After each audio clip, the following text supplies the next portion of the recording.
It appears that we have a quorum. So I will call the Transportation Commission meeting for November 17th, 2021 to order and ask Joe to please read the instructions. Welcome to our virtual meeting. If you lose connection at any point during the meeting, you can reconnect by clicking the link or calling the number in your original email. Members, if you're able, please activate your video and keep it on for the duration of the meeting. Staff, if you're able, please activate your video when you are speaking. All panelists have the ability to mute and unmute themselves.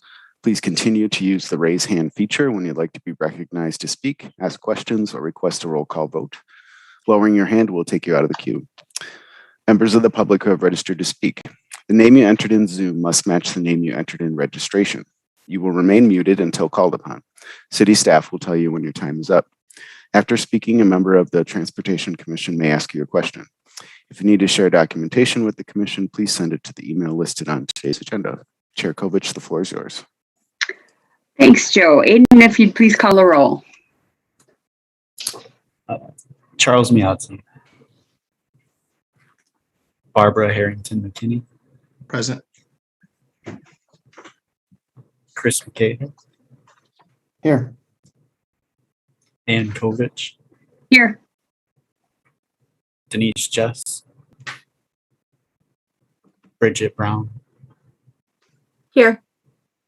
But we only have 4 members currently, so we need at least 5. Bill Bremer. Our chair is not here, so Here. she doesn't show, and we have 5 members. Johnny, are you willing to chair the meeting? Joe, who are we hearing there? I'm trying to figure that out. Okay. I haven't heard anything, but Brenda's not here yet. Oh, it's Alder Miazzi. I just muted him. Sorry about that. Oh, here. No, you were unmuted and we were hearing another meeting. Oh, I'm sorry. That's okay. Yeah, so just. I was going to say the chair's here and we have a quorum, so I wasn't sure what was going on. Harold Clemens, I see. Here. And then Patricia Bennett. Here. Did you catch everybody, Aiden? We kind of got interrupted there in the middle. I did. I was ending on Harold. So Okay. thanks. Okay. And Harold, you're able to vote this evening, so you're good to go. Okay. Before we get into the rest of the meeting, I would like to take this opportunity to welcome a new member to the Transportation Commission, Pat Bennett. Patricia or Pat Bennett. We certainly look forward to having someone with her background and experience on the Transportation Commission, and I'll ask her to say just a few words in introduction. Okay, my first thought about joining this commission or having an interest in it was as a senior citizen, because, as we age, our transportation needs change. But then I started thinking about other things in the community, the BRT, how easy will it be for people to get access to the stations, snow and ice issues. Then, of course, the East Washington issues with the traffic and the accidents and deaths. And finally, in my own neighborhood, a block either direction from my house, I have a school crossing, and I also have the bike path crossing.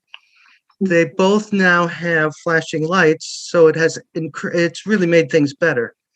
But I've been told by my neighbors recently that they see a lot of cars going through the flashing lights at the school zone, which is a concern. My background is that my master's work was in visually handicapped, and I taught in Janesville at the school for a while. Then 30 years, I was a project manager at a new product development company. And then my last 2 years, I was at the state of Wisconsin in the Department of Health Services in the Division of Mental Health and Substance Abuse. So I'm retired. I also do a lot of things in the community. I was a founding member of our neighborhood association in 2006, and I'm now the treasurer of that association. I also am a master gardener volunteer, and I volunteer in a nursing home. So I come across a lot of different people with different backgrounds and different concerns, and I think sorry about that. And that would be beneficial. I hope that my background and my experience will be able to make a contribution So I'm glad to be here and thank you. Yeah, great. Welcome to the commission. We look forward to hearing your views and your input. Thank you. Welcome. Did everybody have an opportunity to, Denise said that she's having trouble getting in because she is having trouble with her computer, Aiden. I don't know if you saw that message or not. So she'll be along shortly. Did everybody have an opportunity to look at the minutes from the last meeting?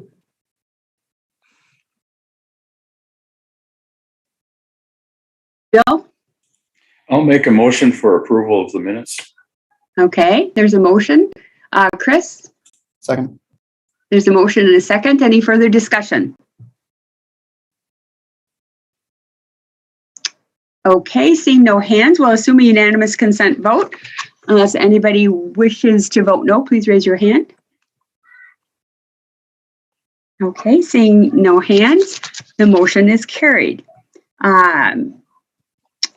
Joe and Aiden, I don't believe we have anybody registered for public comment to speak. Is that correct? That is correct. Okay. And actually nobody registered this evening at all, correct, Joe and Aiden? Actually, sorry, there's one person to speak on item 4. Okay. All right. Okay. We did receive an email with regard to 20 is plenty. So Aiden saved that in the public comment section. So hopefully everybody had an opportunity to review that as well as Renee's response. Okay. Any disclosures or recusals this evening?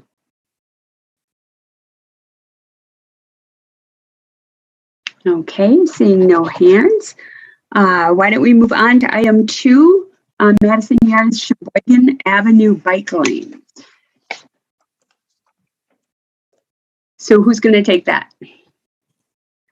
Yeah, Sean is going to take that. But maybe before Sean start, I would say that I think most of you remember we have been working with the Madison Yards development project for adding better bike facilities around the development and through the development.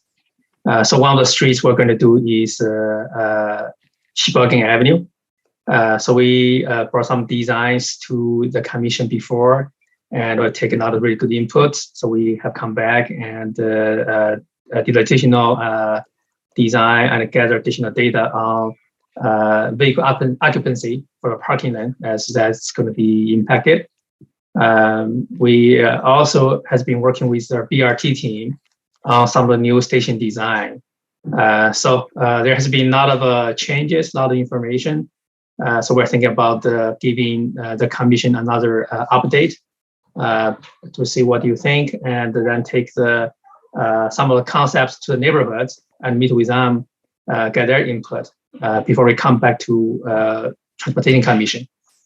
One thing I want to point out is that at a previous discussion, we mentioned that to remove the parking here, which is a residential permit parking, so RP3 program, the ordinance requires a public hearing in front of the commission. So, however, thanks to Sabrina, so Sabrina actually pointed out to me that she recently worked on ordinance change with another person. So actually, the ordinance has been changed recently, and her interpretation is that it actually may not require a public hearing at the commission. So that may make things actually a little bit easier in the process. But no matter what, I think we're going to be back to review the more refined options with the commission, and the public will have a chance to testify in front of you, either in public hearing format or just public comments. So that's some new information there. So with that, I'll pass on to Sean. Okay, Sean, go ahead. Right. Thanks for the intro, Yang. I'll share my screen. You should all be seeing my screen. So as Yang mentioned, this proposal for bike lanes is being driven by proposed redevelopment of the former state office building into the Madison Yards proposal. One of the conditions was that the development relocate the curb on Sheboygan Avenue to accommodate bike lanes. So we have 3 options that we have come up with, and they all have bike lanes to a varying degree. All 3 proposals have the curb moving on Sheboygan Avenue, adjacent or near Seago, 8 feet. All options have the same curb line, and all options have 11-foot travel lanes, which was the direction we discussed last time we were here, and that was to accommodate BRT and the other bus routes that we anticipate on Sheboygan. So I guess I'll just jump into the options. The first option involves the removal of limited amount of parking on the north side of Sheboygan Avenue. And that's west of the state office parking garage that you can see in the picture. So there's parking here that we're proposing to remove. We did parking study on 2 different occasions. I'll share the results at the end, but on 2 different occasions we saw no cars parked there. So that was both in the AM and PM. So we thought that was reasonable to have that parking removed for the bike facilities. So this is the first option. It removes that parking on the north side. The park on the south side is maintained, and we have 6-foot bike lanes with the 11-foot travel lanes for the whole duration of Sheboygan Avenue. Near the intersection, we have a left turn lane and then I must not have updated this. So this is a left, or this is a through and a right turn lane. There's not going to be a left here. So there's 2 lanes, and we're anticipating the installation of a traffic signal in the near future, in the next few years, at this intersection. So that's setting up those lanes for that, and then potentially for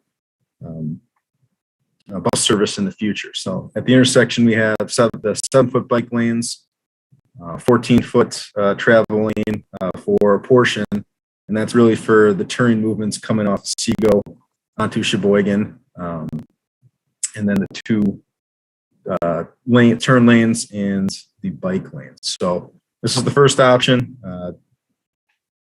The trade-off here is that we have the parking and we have regular bike lanes. Moving on to the second option, this removes parking on both the north and south side of Sheboygan Avenue and replaces it with buffered bike lanes. Our standard buffered bike lanes are 7-foot bike lanes with 3-foot buffers.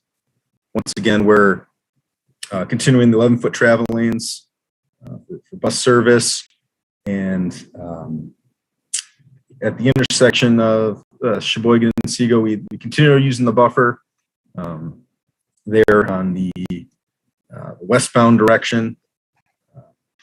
In the eastbound direction, the buffer, I guess I decided to drop it close to the intersection, and that was to just limit the width of the intersection of the pedestrian crossing. So that's something I would like to get feedback on from the body here, on whether or not they think there's value in adding 3 more feet to the width of that crossing to continue that buffer through the intersection.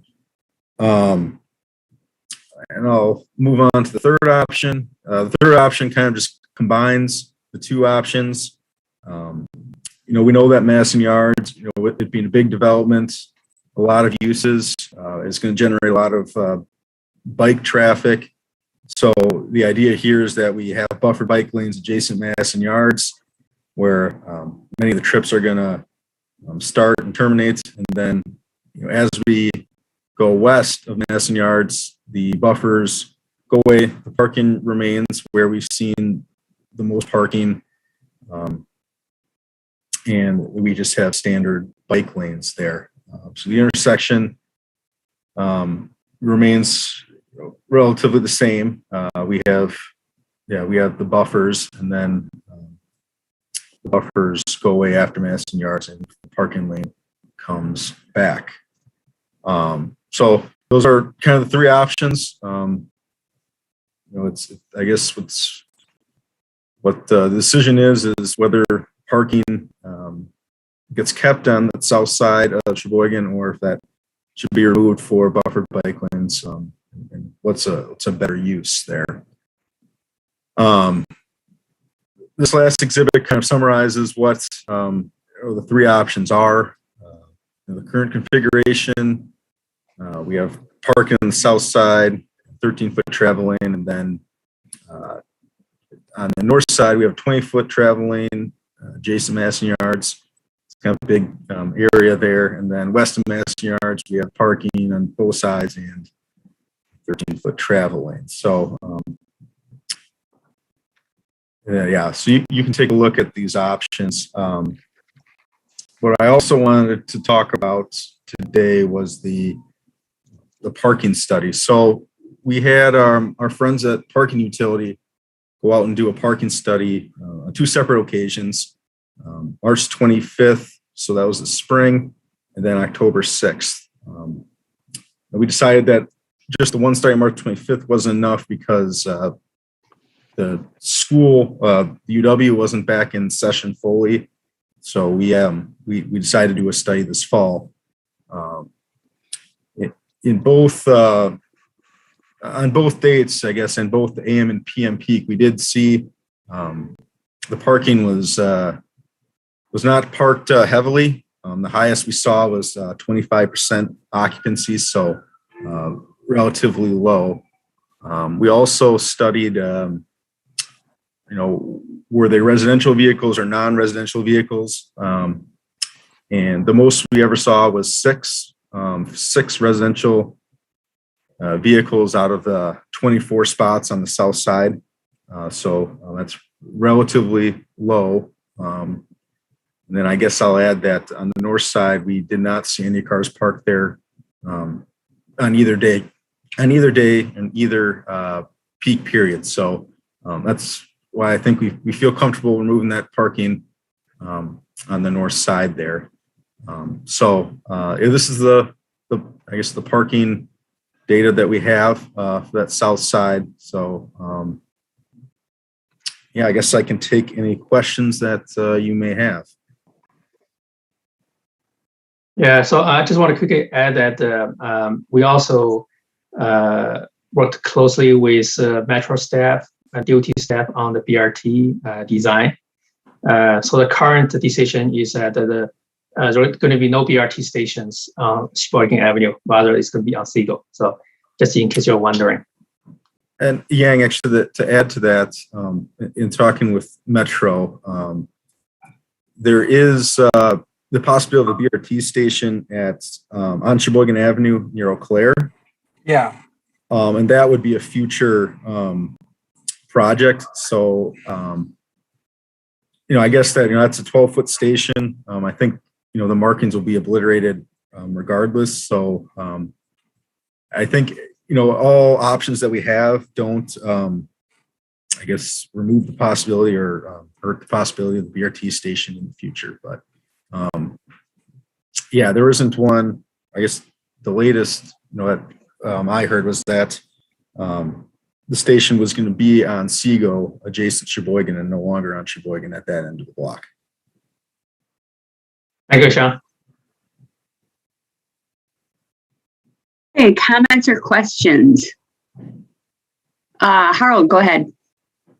Yeah, just to follow up on the BRT question. So where are the stations going to be? Sorry, I got kind of lost. So there's going to be stations not on Sheboygan, but on both ends at Eau Claire and at Seago. Sure. And if Metrostrap wants to jump in and correct me if I'm wrong. So the latest that we have is that there will be a BRT station on Sheboygan Avenue at the Eau Claire intersection, east of the Eau Claire intersection. So that is in the project area limits. Previously, there was a thought that there may be a BRT station on Sheboygan near Seago, but those stops in the latest iteration have been moved to Seago. just north of Sheboygan, so they will not be affected by the markings or the cross section on Sheboygan. And the one near Eau Claire, is that like what's the station design for that? I guess probably no floating. Maybe I can jump in, Sean. The Eau Claire is likely to be a center running station, and so we would have cyclists on the side, and then the station was going to be the Sheboygan Seagull station was going to be directly on the west approach of Sheboygan. However, we were concerned about queuing problems and how that would affect. So instead of having the station on the west approach, we're having it on the side running on the north approach, just on either side of Seagull. Does that answer your question? I think so. Maybe next time this comes back, there will be more plans and we can actually paint them in, draw the stations into the drawing so that I don't have to, in my mentally challenged way, trying to figure out where exactly they are. But I think I understand it now. Okay. And one other quick question, and I think I know the answer to that. So the lane widths that are depicted here are face of curb to face of curb. So 6, for example, a 6-foot bike lane will be 2-foot gutter plus 4-foot bike lane, correct? That's correct. And then the 7-foot bike lanes are 5 and 2. Okay, thank you. Okay, other comments or questions? Tom, you have your hand up still. Did you have a comment on that further? Okay, Chris, go ahead. Thanks. I realize it's not in the scope here, but I am curious what, maybe it just, I need a reminder, but west of Eau Claire, what we're thinking the parking situation is going to be, because I know this is a place we've already heard about the loss of parking on Whitney Way. Yeah, that's a good question. Or Yang, I'll let you go. Okay, yeah, I'll jump in on that one. So that's a great question. So our eventual plan is to extend the bike lane, all the way from Seagull to Whitney Way, to connect with the new bike lanes on Whitney Way to form a better network, and also to install bike lanes on Seagull Road, kind of connect with the buffer bike lane, south from Regent. So that's the eventual plan. We did when we discuss among staff and also after consulting with the other different options of how to handle the different segments. Whether we want to focus on Medicine Yards now, get it done, and then come back work on other segments, or we handle everything together. So I think the decision from staff team and also from order is that it's probably better to focus on the development right now, set it up, and come back later to address those segments. But the eventual plan is to have a much better connected network. Thanks. Thank you. Alder Harrington McKinney, go ahead. Thank you very much. I did have a parking question, but I think that was answered. So I have 3 questions, and I'm not sure, and I'm asking staff to put them together. It was a parking question, and it was indicated that the parking study had less than 25% usage or something like that. So there is not heavy parking that will be impacted. I wanted to make sure I heard that. And then I'm not as familiar with the area, but is there any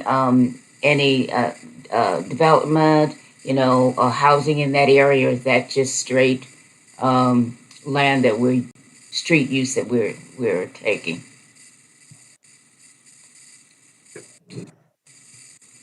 Yeah, I don't know if any developments on Sheboygan Avenue that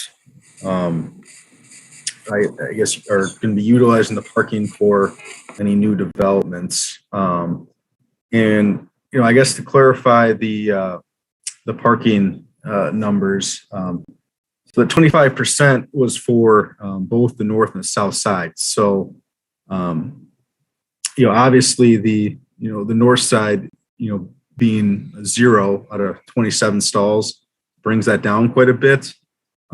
So on the south side, the most we saw it parked was 54%. So that was 13 out of the 24 parking stalls parked. So yeah, I'm sorry if I made that confusing, but yeah, that's on the south side. That's where we saw cars parked, and the most we saw was about 50%.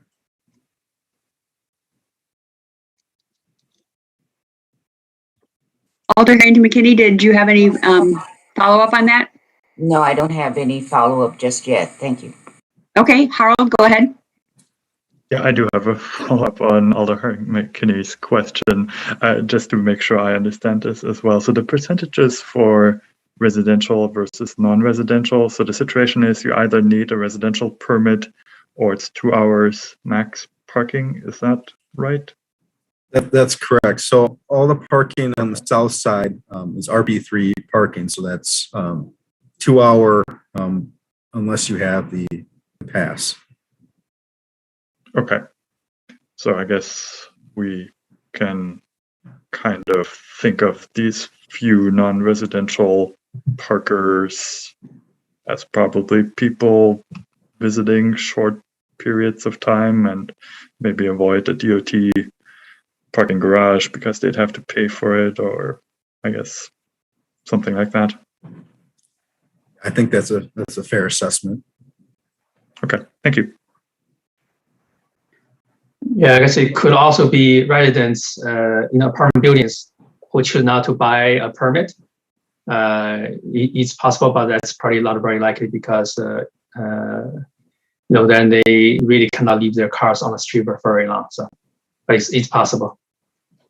Right, that's what I wanted to understand. I mean, it seems unlikely that this is people living there who, park there permanently, because then they'd have to move their cars every 2 hours. Okay, thank you. Okay, other comments or questions?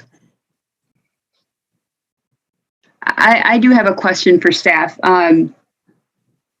Complete Green Streets puts parking at the very bottom of the list and puts pedestrian and bicycle safety and metro on top as we look at priorities. And I'm curious from staff's viewpoint, typically we have heard from you that buffered bike lanes are viewed as the safest. And that would make me believe that option 2 would be viewed as the safest. Would that be correct, number 1? And then number 2, I believe staff is asking us for our opinion with regard to that 3 feet less at the crossing on option 2. So Sean, I wanted to make sure that we heard from people about that option as well. And you're really looking to us to hear which option we prefer. So first, I'd like to hear, am I correct that the buffered bike lanes would be the safest? And viewed as a higher priority, at least as we've been looking at Complete Green Streets so far. I believe that would be option 2, if I'm not mistaken. So Sean? Yep, that's correct. That option 2 is the buffered bike lane option.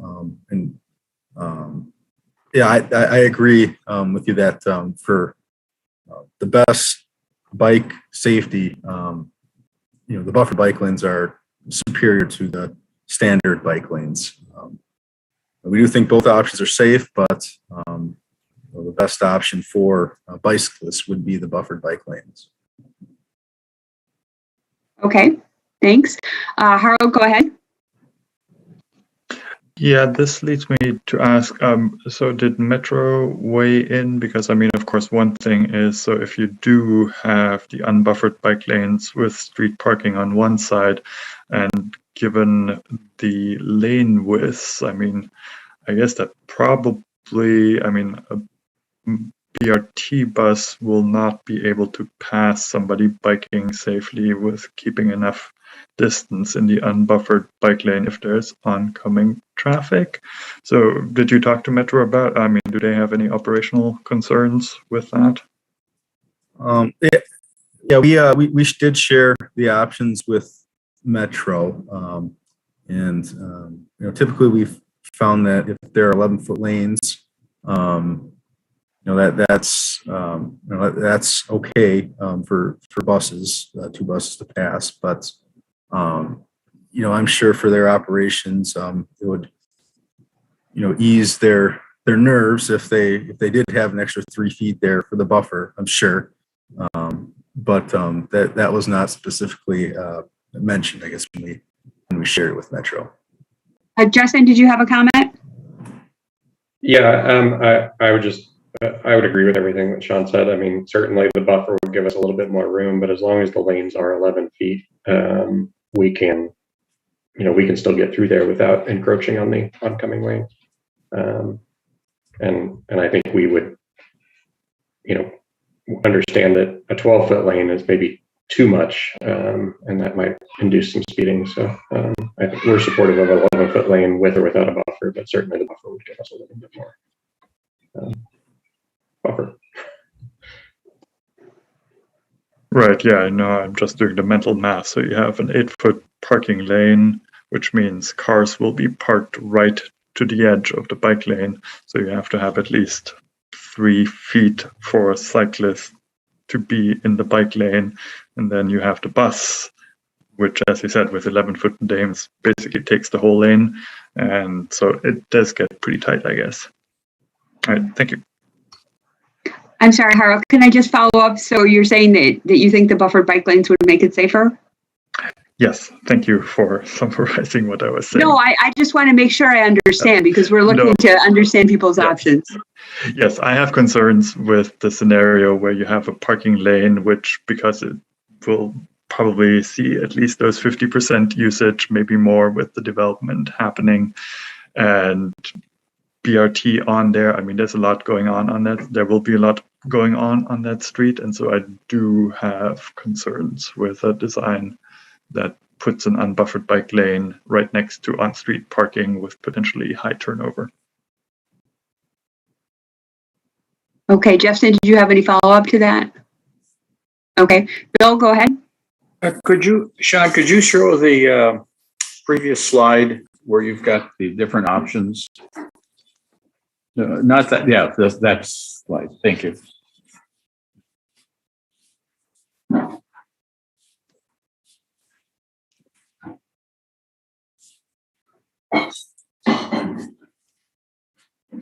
Did you have a question with regard to it, Bill? No. Okay. So again, they're looking for our feedback in terms of which option we prefer. And also, Sean, I think you were looking for feedback with regard to, and maybe you want to talk about that again on option 2, I think it was, the dropping the having the intersection be 3 feet less. Is that right? Yep. Dropping the buffer bike lane. You want to follow up on that, maybe? Yep. Yeah, I was just looking for feedback there. I guess on the value of continuing the buffer to the intersection rather than dropping it. So at the intersection what I'm showing right now is a 7-foot bike lane at the intersection with 2 11-foot lanes. And I guess my question, and it's 50 feet wide, so it is relatively wide at the intersection. And my question was, is there value making it, 53 and continuing the buffer through to the intersection, or is it okay to leave it without the buffer at the intersection? So kind of the trade-off, I guess, is the pedestrian crossing. It's additional 3 feet. And then there's the extra protection for the bikes at the intersection. So that's what we're feedback on that. Okay, we have some responses to that. Bill, go ahead. No, I have a question about that, I guess, and maybe this is to Justin, is the likelihood of a traffic signal, or maybe this is for Yang, for installing the traffic signal at Seago and Sheboygan at the time the BRT starts. Would that make sense? I mean, I think we've talked about it, and I remember Metro in the past of drivers saying that intersection has been problematic for many years, or is probably is on their list of places they'd like to see a signal because of the amount of movements of buses at that intersection. So I guess, does it make sense that we maybe kind of look at a signal at the time that the BRT starts at that intersection? Then if that's the case, then I think continuing the buffered bike lane to the intersection would be okay. Thanks. I guess I'll start on. You want to respond first, Justin? Okay, go ahead, John. So we did contemplate a future signal with our designs, and that's where the additional turn lane came as well. I guess going back to when Madison Yards was brought in, you may be wondering why we have so much land in this corner up there. There was a consideration for a roundabout at one point, but now we've decided to go in the direction of a signal there. So that's why we've added the lanes there. So we're trying to set up with the BRT to make it seamless as possible when that comes in. So just anything to add, feel free. Okay, so Bill, you're suggesting that in light of that, you were okay with continuing the buffer bike lane? Yes, with the thought that if a signal would be going in there, that would make certainly okay, because then okay, thanks. Would have the walk signal. Harold, go ahead.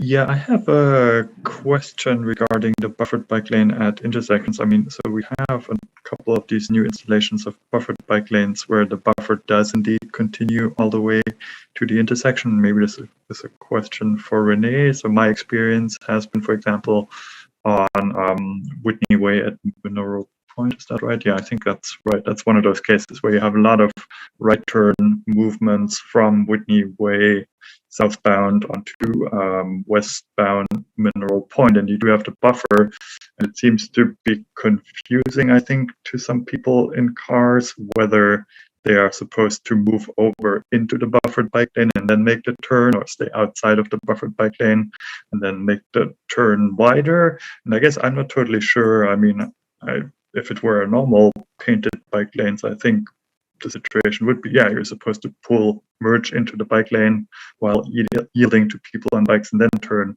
Is there a difference in how people are supposed to behave regarding whether there's a buffer or not? Renee, you want to handle that?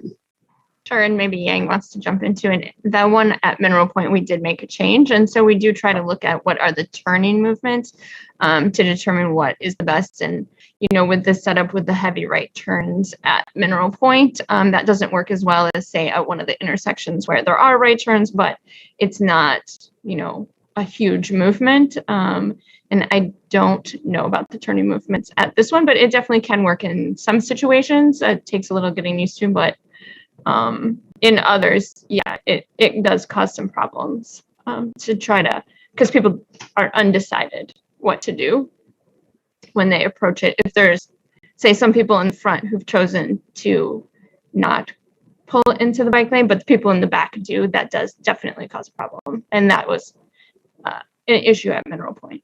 And I don't know if Yang wants to. Sure, yeah, I think Renee covered really well. I think either approach is illegal in Wisconsin according to the motorist handbook for Wisconsin. So either merge into bike lane carefully, yield to bikes and turn from there, or stay out of the bike lane and turn carefully from the vehicle lane. There actually has been the industry, the professionals, I guess we have been arguing which one is the safest one. So there are different opinions out there. For, as Renee said, for lower volume roadways, lower volume right turns, typically it's going to work just all right. But for higher volume roadways, like Muir Point and Whitney Way, we definitely saw problems. I think our recommendation is that I think no matter what the driver choose to do, they have to be very careful to yield to bikes. And if they're in doubt, personally, I think the best way would be carefully merge into the bike lane and yield to bikes and turn from there.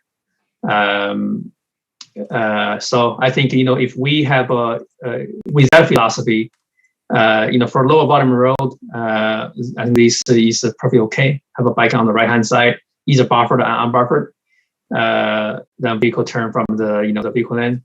But for high volume roads, if I have to choose, I think my preference would be set up something so that the cars knows clearly what they do. Sometimes I think even with shared area instead of bike lane, but even sharrows, kind of merge the two, make sure that the bikes has a priority. So that a lot of times that may even work better than a separate bike lane. So I think we also discussed that when we look into the design on West Washington Avenue. That actually was a project we took on West Wash. So here I think we can probably take look into the volume even more to see maybe what makes more sense here. Yeah, I think. Sorry. Yeah, that's a great question. I just want to say, yeah, it's a really good point. Yeah, I mean, I think this is worth looking at the overall intersection design with regard to, is there going to be a traffic signal or not? What are the bike facilities on Seago going to look like? What are the dominant turning movements? And, does it maybe make sense to think about some sort of protected intersection design? If, for example, most people on bikes turn right onto Seago, which probably, at least for now, is probably the case, like in that turning radius looks pretty wide. So, and if the bike lane gets continued on Seago Road, then yeah, maybe it makes sense to encourage people to make the wider turn. So I think that might be something good to come back, thinking more about the intersection design. Where's the BRT station going to be, which I think is going to impact pedestrian volumes, where maybe it's more important to shorten that crossing, but then maybe with the traffic light that kind of washes itself out. So I think that would be good to have more detail on next time. Thanks. Thanks, Harold. Denise, go ahead.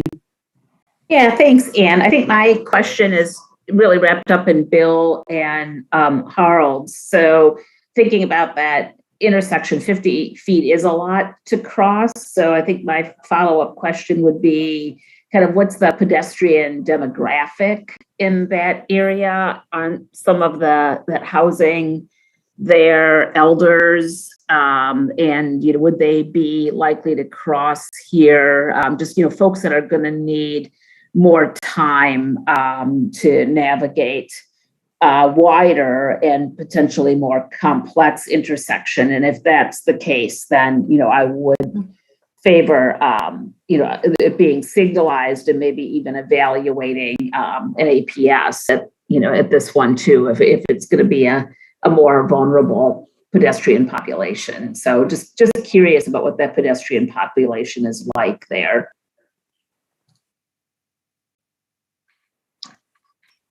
Who can answer that? Maybe I will try to answer that, but others please feel free to jump in.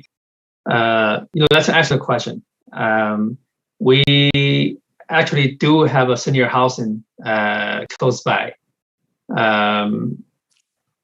So right now we actually don't see a whole lot of seniors using the crossing, but with new amenities in Madison Yards, we think that a crossing would increase a lot.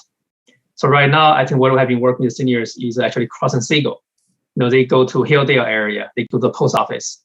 So that's one I've been focusing on. But basically, Madison Yards will become like another Hilldale. So I think we should expect the same kind of issues. And also with the BRT stations, we do expect there's going to be a lot more pedestrians. So I think the likelihood for audible signals is pretty high, and we have to be pretty mindful on signal timing. That's probably another reason why with all the changes, traffic signal will make more sense rather than roundabout. So not just for BRT operation, but also for considerations of pedestrian crossing. Signals are one advantage of signals that it's much more straightforward for pedestrian to cross rather than at a roundabout. No, hold on now. Right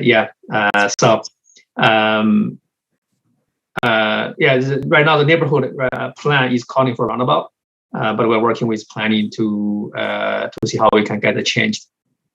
And also, to answer Bill's previous question, we think a signal is necessary for the successful operation of BRT.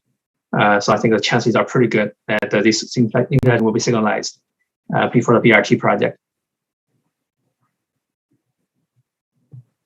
Okay, Denise, did you have any follow-up to that? Oh, that was exactly what I needed. Thank you. Justin, did you have follow-up to that? Yeah, I just wanted to clarify the signal at this intersection is in the BRT scope already. So it is our intent to build the signal as part of the project.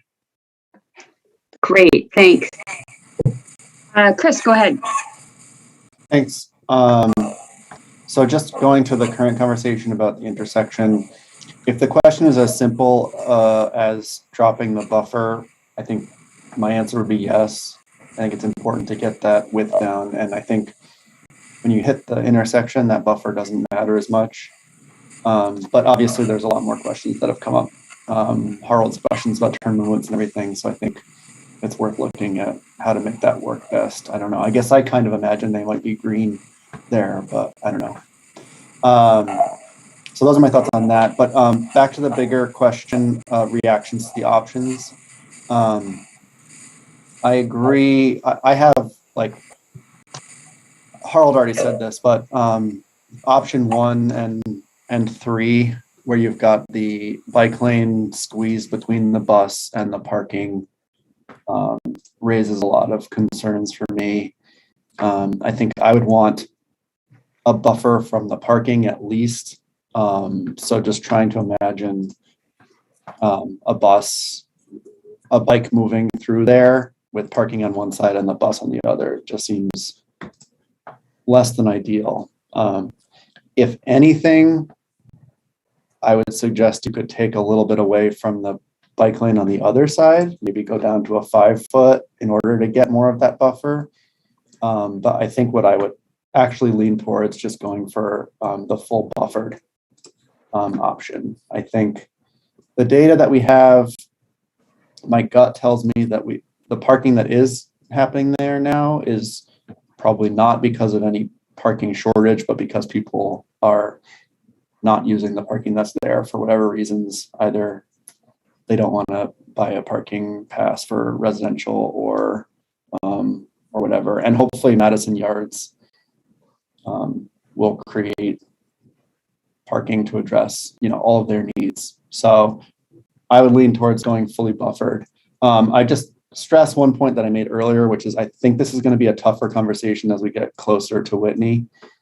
And I think we should be prepared for more pushback on that. And if there's any way that we can get an even better understanding of the parking use there, I don't know if we can survey some folks that are actually parked there or something, but I think that might be beneficial as we move down the road there. Okay, thanks, Chris. Alder Miadzi, go ahead.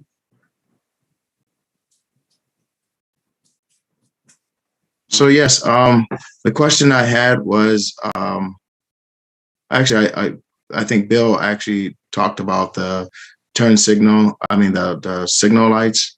But I was wondering, has there been any kind of I guess, accidents or anything that with that intersection there in the past that raises some concern? Because I would love to have the not to have any less, I guess, any construction, but to have the bike lane keep continuously like it is, but to have some kind of things that when people get around that corner to be able to, whether it might be reflectors or anything that we've seen in the past where people have actually put some kind of thing on the road to let people know when they're getting around that corner that the bike lane in order to people not to impede in that lane.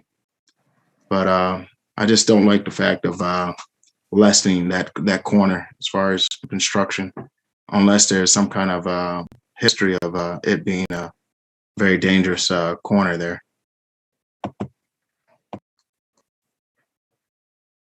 Yang or Sean, feedback on that? So, I will, try to answer, on the safety aspects. But Sean may actually have maybe more data. In terms of safety, this definitely is not one of the intersection that we have a lot of issues. So this, in the past, it has been generally safe. We don't have a lot of issues. However, I think this intersection is going to be hugely different.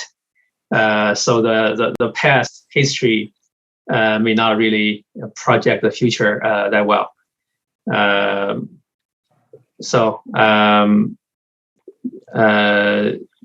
But I'm wondering for Sean, you actually have the more detailed crash history data on this.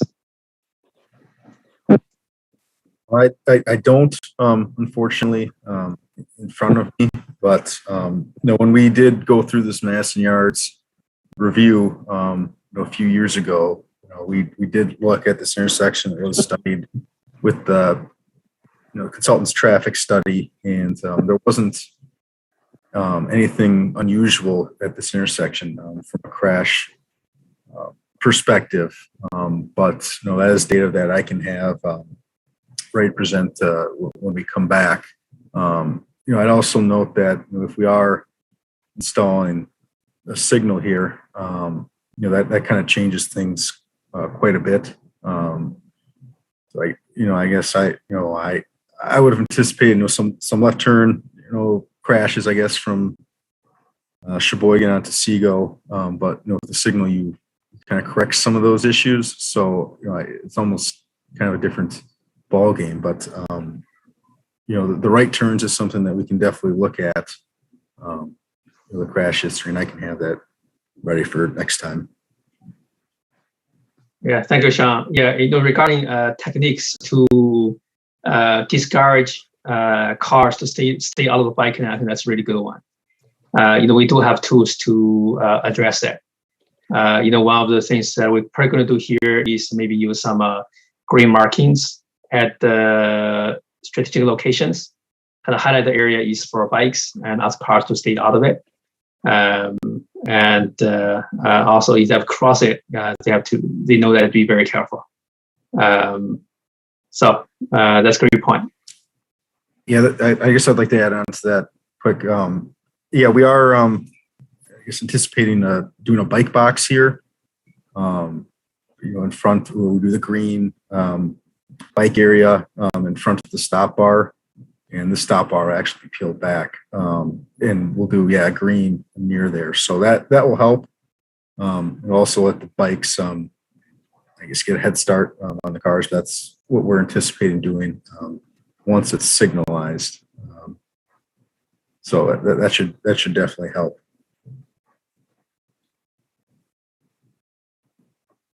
Bill, go ahead.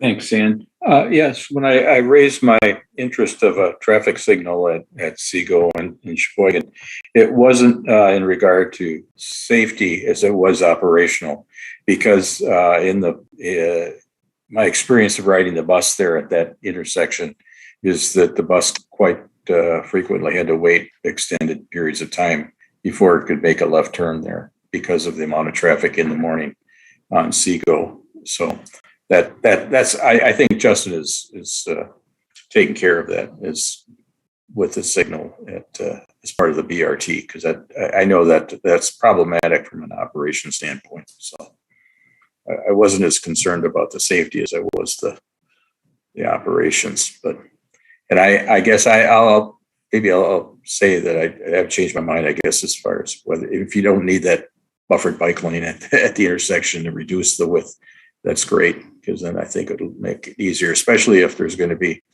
pedestrian crossings to get to the BRT station on the other side. So thanks.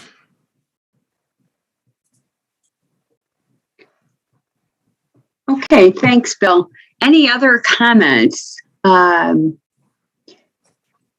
think I've been hearing preference for option 2 with the buffered bike lanes, with not at that intersection if that can be managed, particularly with the signal that's being planned there. Am I summarizing that correctly? Anybody disagree with that summary? Sean, is that what you're hearing as well? Yeah. Well, I mean, we'll continue to look at options there. I mean, we may be able to, we got 11-foot turn lanes. We may be able to do some sort of buffer. It may just not be 3, but we'll continue to look at options there. So I think on Gorham we did some similar things. I've been told. So we'll continue to explore that. Okay, other comments or feedback? Because this is going to go to the neighborhood next. So, we want to make sure that what we think is incorporated so the neighbors can look at it. And then we'll see it back again in the refined state. So other comments or questions at this point? Alder Harrington McKinney, go ahead. Thank you, Madam Chair. I think that for me that you summarized it well. I was really concerned. I know that BRT is a priority, and the bike buffered lanes are important too, but it's also my concern that pedestrian traffic back and forth is also taken into consideration, and I think that that's the direction that the recommendation seems to be going, is to take into consideration that pedestrian traffic. I know that there is a senior citizens building, but I think they're moving. I don't know the status of it, but certainly that's a consideration as well.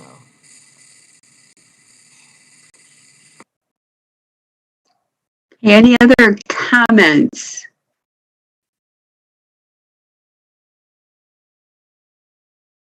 Okay, thank you very much, Sean. We'll look forward to hearing back after the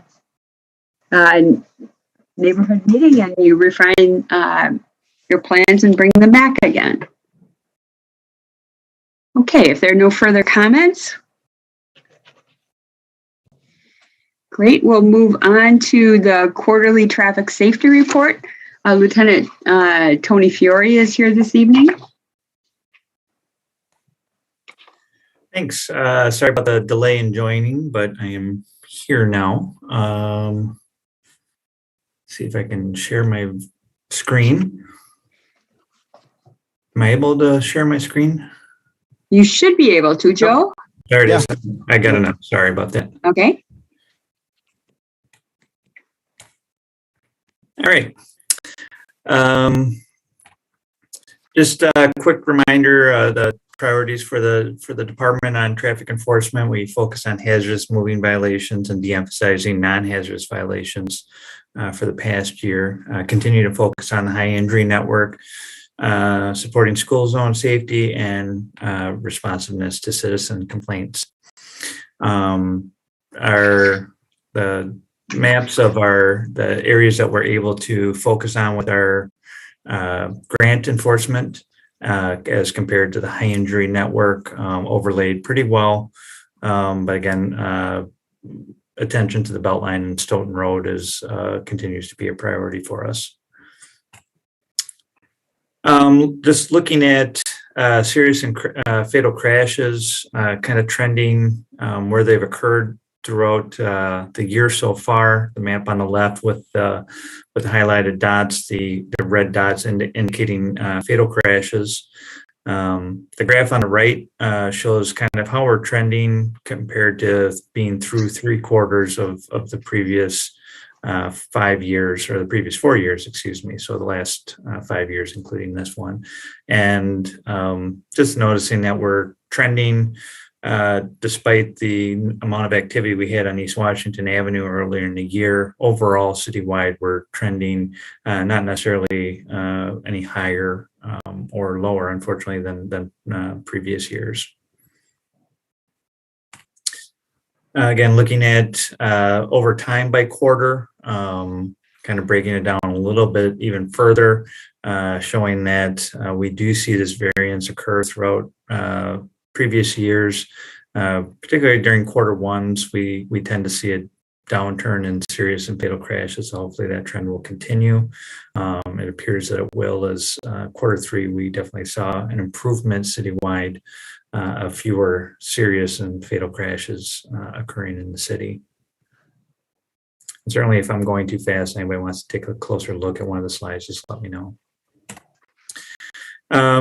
Crashes and citations, again, just staying consistent in terms of representing it and where we're seeing both crashes and where we're focusing on citations. We have some redundancy in terms of we do tend to issue citations as a result of crashes, but also the proactive or non-crash related enforcement is tending along those same high injury corridors and focusing on the areas where those crashes are occurring.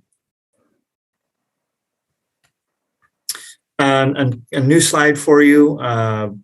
This is showing, we're looking at the Chief's quarterly report. What we wanted to see is what are the main contributing factors recently for crashes as those compared to over time. Now, over time, speed, alcohol have always been consistently a pretty high contributor to crashes. Seatbelts really as it relates to the injuries that result from those crashes.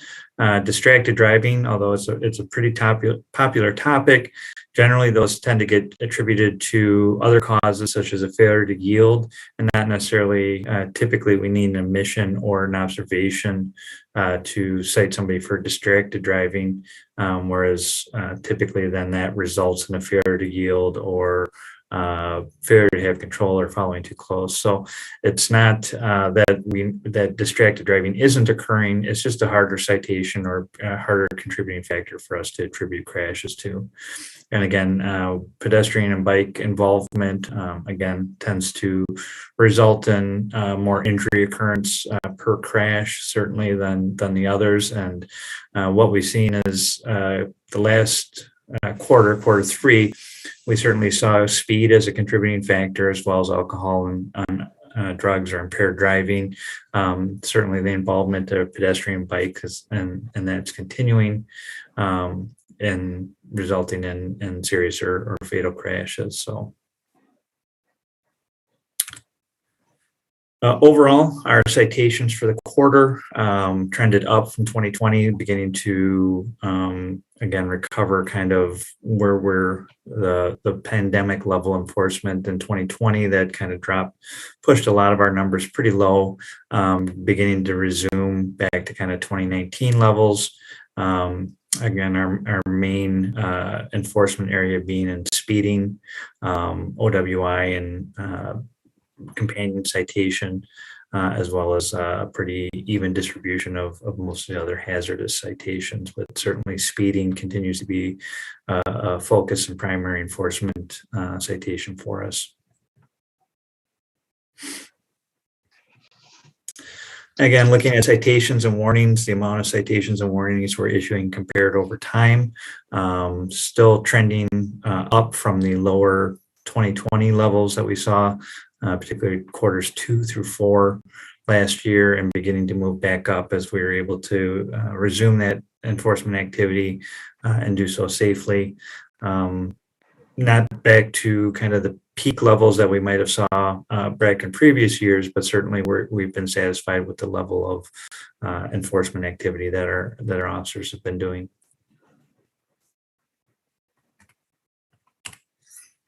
And this shows a little bit better representation in terms of the degree to which we're hoping that the hazardous and non-hazardous citations, we want to see those orange citations continuing to be a smaller contributor to our overall citation and warning rates. And I think we are continuing to see that. When we look at citations and warnings, we feel that the hazardous citations are really where we want to focus on, and not necessarily differentiating between warnings and citations. Both are effective outcomes of traffic and stops. But when we do issue a citation, we want the majority of those to be for hazardous violations and not the non-hazardous violations. As a percentage, again, we changed our focus. This is looking at primarily when we looked at the disparate impacts based on race that non-hazardous citations have on drivers in our community.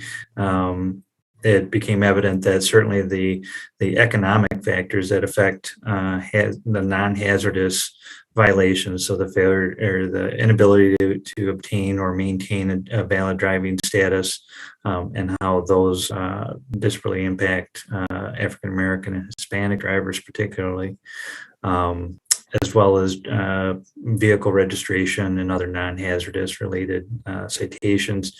We made a commitment and continue to make that commitment to focus on safety, which we believe is better done through hazardous citation enforcement. And then we've typically over time, since I've been looking at these numbers, we've stayed pretty close around the 66%, or about 1/3 of the citations that we write would be for non-hazardous, or 66% would be for hazardous violations, and about 1/3 would be for non-hazardous.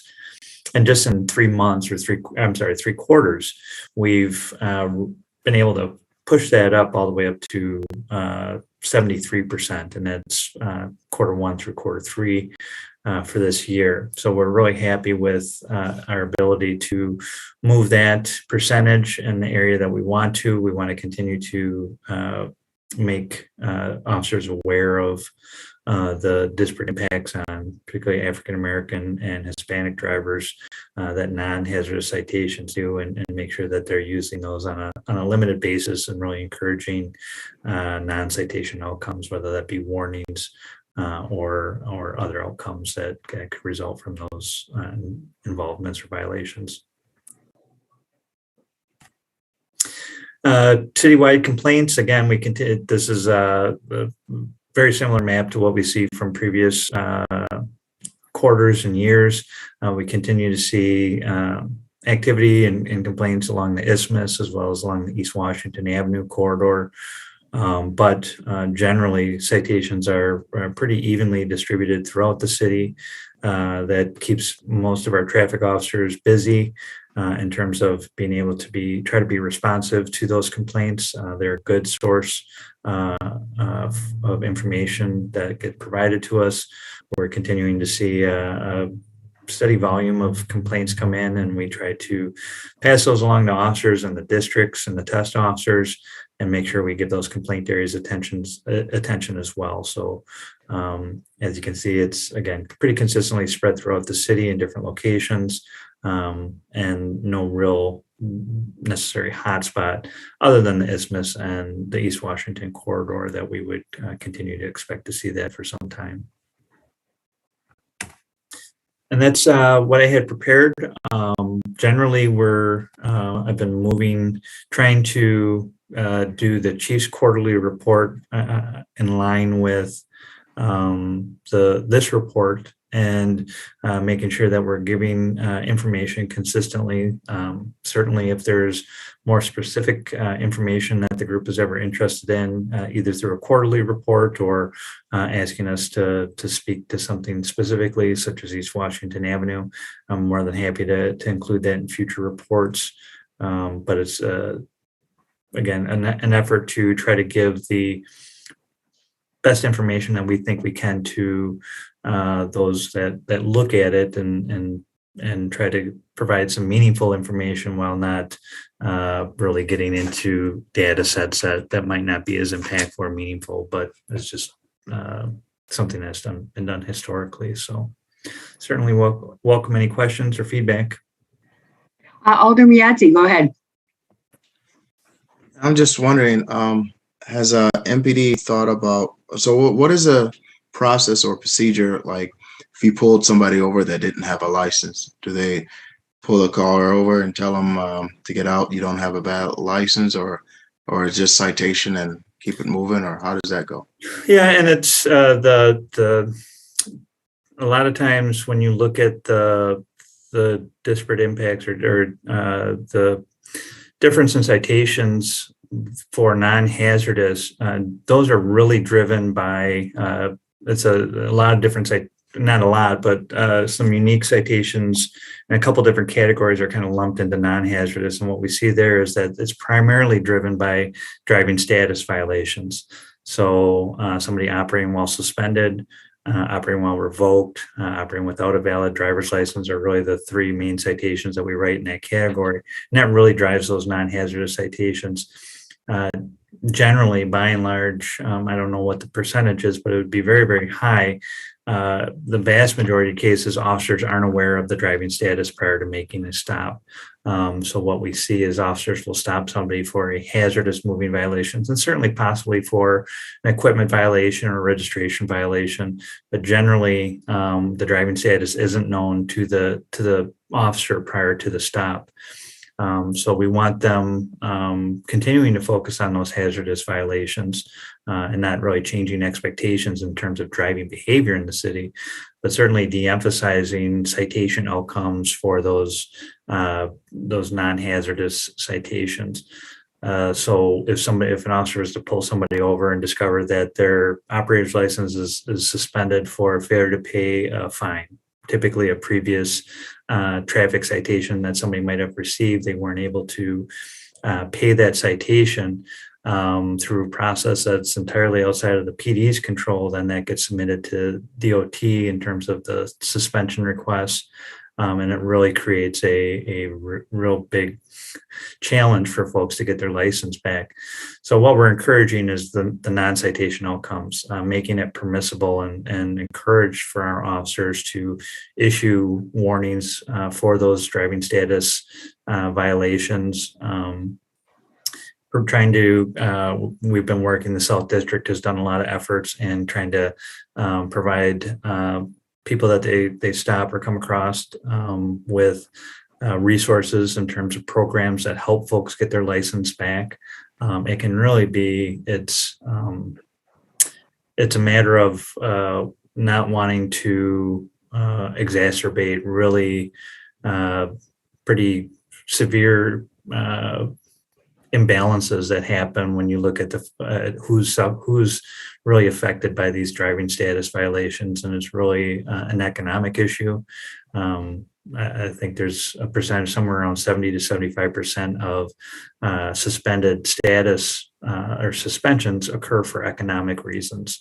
So failure to pay or fine is the most likely, but that's what most of the research tells us. Yeah. So last question. When you guys are giving the ticket and you guys have that pamphlet of information, is that information that resources in order to get somebody, because most people that are habitual offenders that don't have a license or keep on getting tickets after tickets, is the information or the resource given to them when they're given a citation or a warning?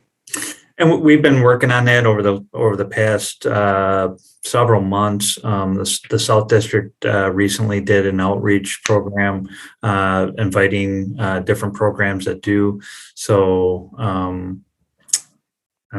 Operation Fresh Start is one on the east side that offers those programs. So we haven't developed anything to hand out to folks at stops.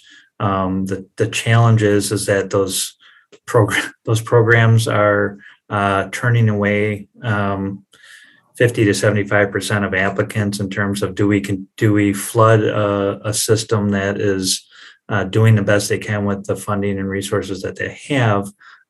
So I think it would be helpful, but I don't know that the programs that do have those abilities have the capacity to take on additional. It's if they only have 25 spots, adding another, it's not to say we shouldn't provide that information. It's just the urgency to do so came with the reality that really those systems are working at or above capacity, and trying to get folks connected on a one-on-one basis.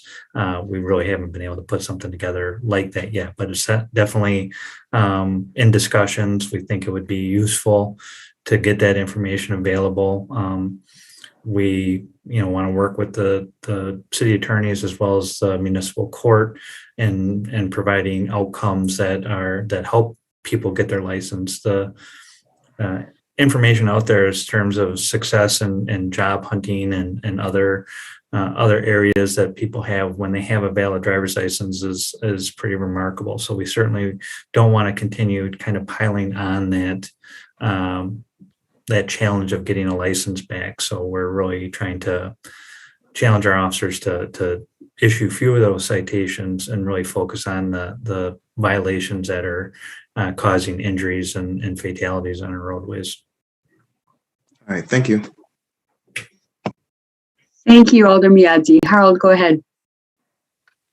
Yeah, thanks for the report. I have a question about the slide with the causative factors in crashes. So, excuse me if I missed that. You might have already said that. So those percentages are for all crashes or just for injury and fatality crashes? The ones for that are on this chart, those are just for serious and fatal crashes. So not for all crashes.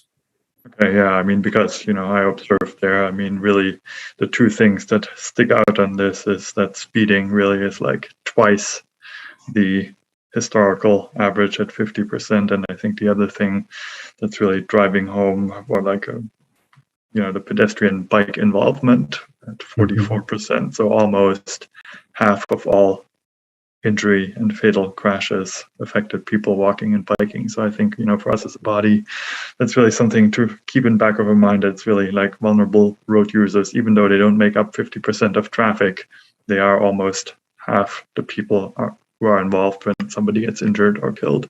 Absolutely. It's they're unforgiving accidents, even at slower speeds. I think the hope and driving and pushing down speeds is when they do occur, that they're less likely to cause serious or fatal injuries. But that jump in percentage from 31, which is a historic average, I think I took from first quarter of 2017 and played that out over through the third quarter, and then separated out the third quarter from this year. That's for just under half of our serious and fatal crashes to involve pedestrians and bicyclists is in my opinion a big number. It's hard to draw thankfully we don't have a ton of those crashes, so it's hard to draw real broad conclusions from one quarter, but it's certainly I think folks who walk or bike a lot would certainly attest to the level of trepidation that they're feeling on some of our roadways. Right, thank you. Yeah, and maybe, this is certainly not the happy part of this report, but maybe the glass half full perspective. I mean, I was happy to see that if you look at the year-to-date figures and compare them to previous years, as you said, I mean, numbers have not gone down, but if some commissioners have probably followed the coverage that nationwide there has been this huge uptick in the first two quarters in terms of traffic fatalities, like the largest increase ever year over year. And so our numbers staying flat, maybe that's like not as bad as it could have been. So we will see.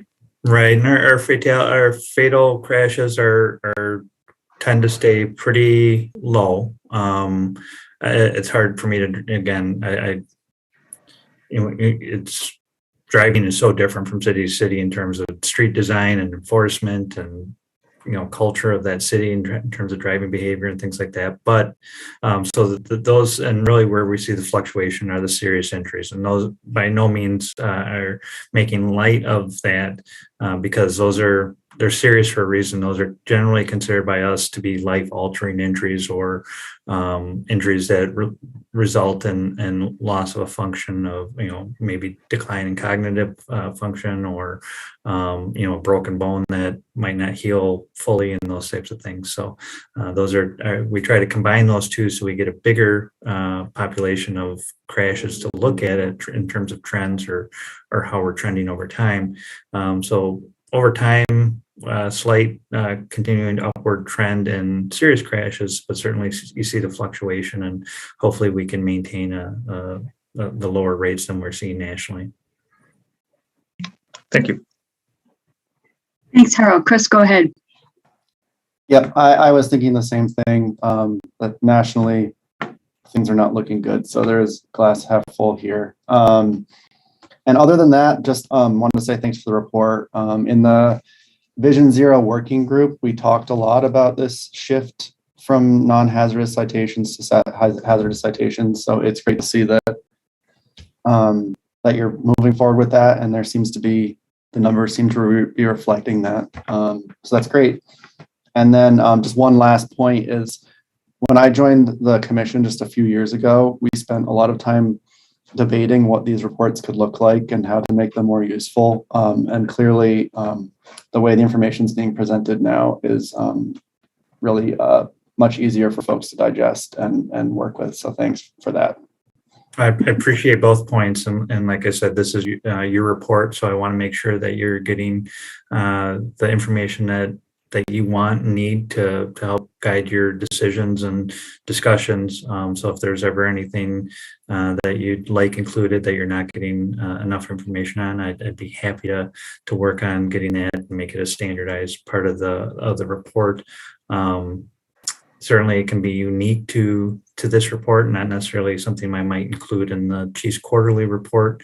But I think it's good to see that there's a lot of interest in traffic safety and the parts that the police department is doing to do that. So I'm glad that the information is getting fleshed out in a good way in terms of you getting the information that this body needs. But if there's ever anything that you'd like more of or don't need, feel free to let me know, and I'd be happy to include it in the reports in the future.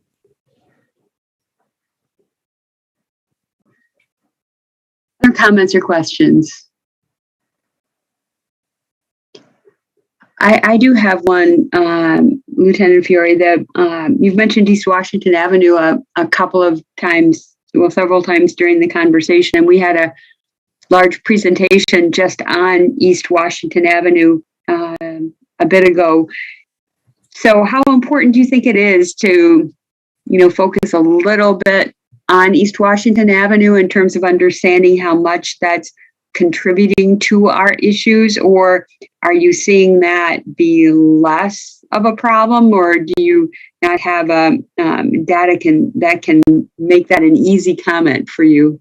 Yeah, I think it would be really easy for me to get it wrong in terms of, okay. It seemed like a very short, a newer trend in terms of, we always saw issues on East Washington Avenue because of the, just sheer traffic volume. I would hate to dismiss concerns about East Washington Avenue, because I think the density is going to continue to increase. The pedestrian and bicyclist expectations for being able to cross and navigate East Washington Avenue are rightfully going to continue to grow. And it's just going to create more challenges for us. The challenge from the police department is limited resources over a pretty big city. Not that we're that big a city, but want to make sure that the trouble areas that we see in other areas get a share of those resources. And certainly, if you would like to keep an eye on it in terms of what we're doing on East Washington Avenue, I would certainly be. I intentionally dropped it out of this report, not to not present the information, but we had kind of reached a lull or past where we were really pushing a lot of resources and seeing, we thankfully, knock on wood, somewhere we haven't seen the tempo of serious crashes on East Washington Avenue that we had experienced over the spring and summer. But I'd be happy to resume that if this group kind of just wants to keep an eye on how things are, what's going on East Washington Avenue in terms of our information for enforcement. And it might be challenging to single out the serious or fatal crashes just on East Washington Avenue using the data set I have, but I could certainly figure out a way to do that. So it would really be up to this body if they wanted, keep providing us, if you want to tell me, keep providing us the specific East Washington Avenue data until we tell you to stop, I'm happy to do that.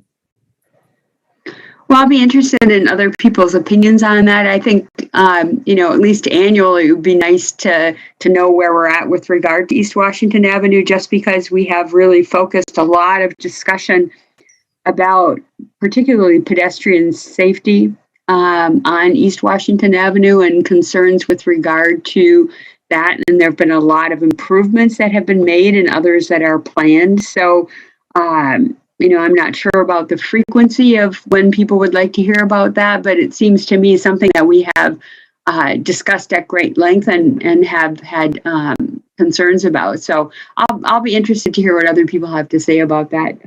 Bill, why don't you go ahead? Thanks, Ann.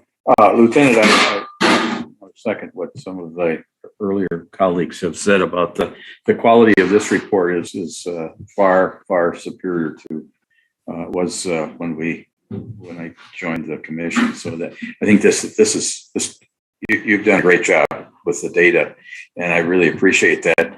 The other thing that I think that I get when you come to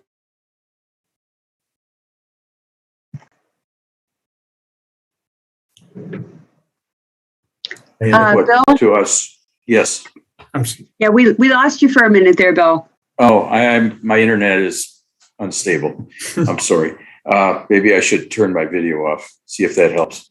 I think, Lieutenant, I think I'm particularly interested as your input. The feedback that you're getting from your field officers on how things are going as far as the changes that we're making in engineering and so forth. That particularly like with our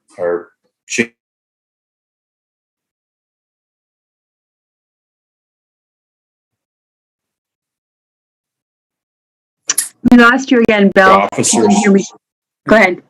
Do you have any feedback or can you offer anything as far as what you're hearing? Is this being pretty well received, or you think we're on the right track of these changes that we've made on some of these arterials? Yes. The speed limit changes are always going to be, a little not controversial, but I think people, it's just you get some of that feedback. Well, is there really, just because you lower the speed limit, or people aren't, but I think by and large, they know the officers. The feedback I'm getting is that they know it's intentional, meaning that there's been thought behind it. There's a reason that we're trying to make these efforts and improvements. The things I've heard on East Washington Avenue are nothing but good. I actually had one of our test officers. We were going to do a traffic grant on East Washington Avenue. I believe it was last week. And the officer was going to set up in the 900 block of East Washington Avenue, and we were going to do a speed wave on East Washington Avenue.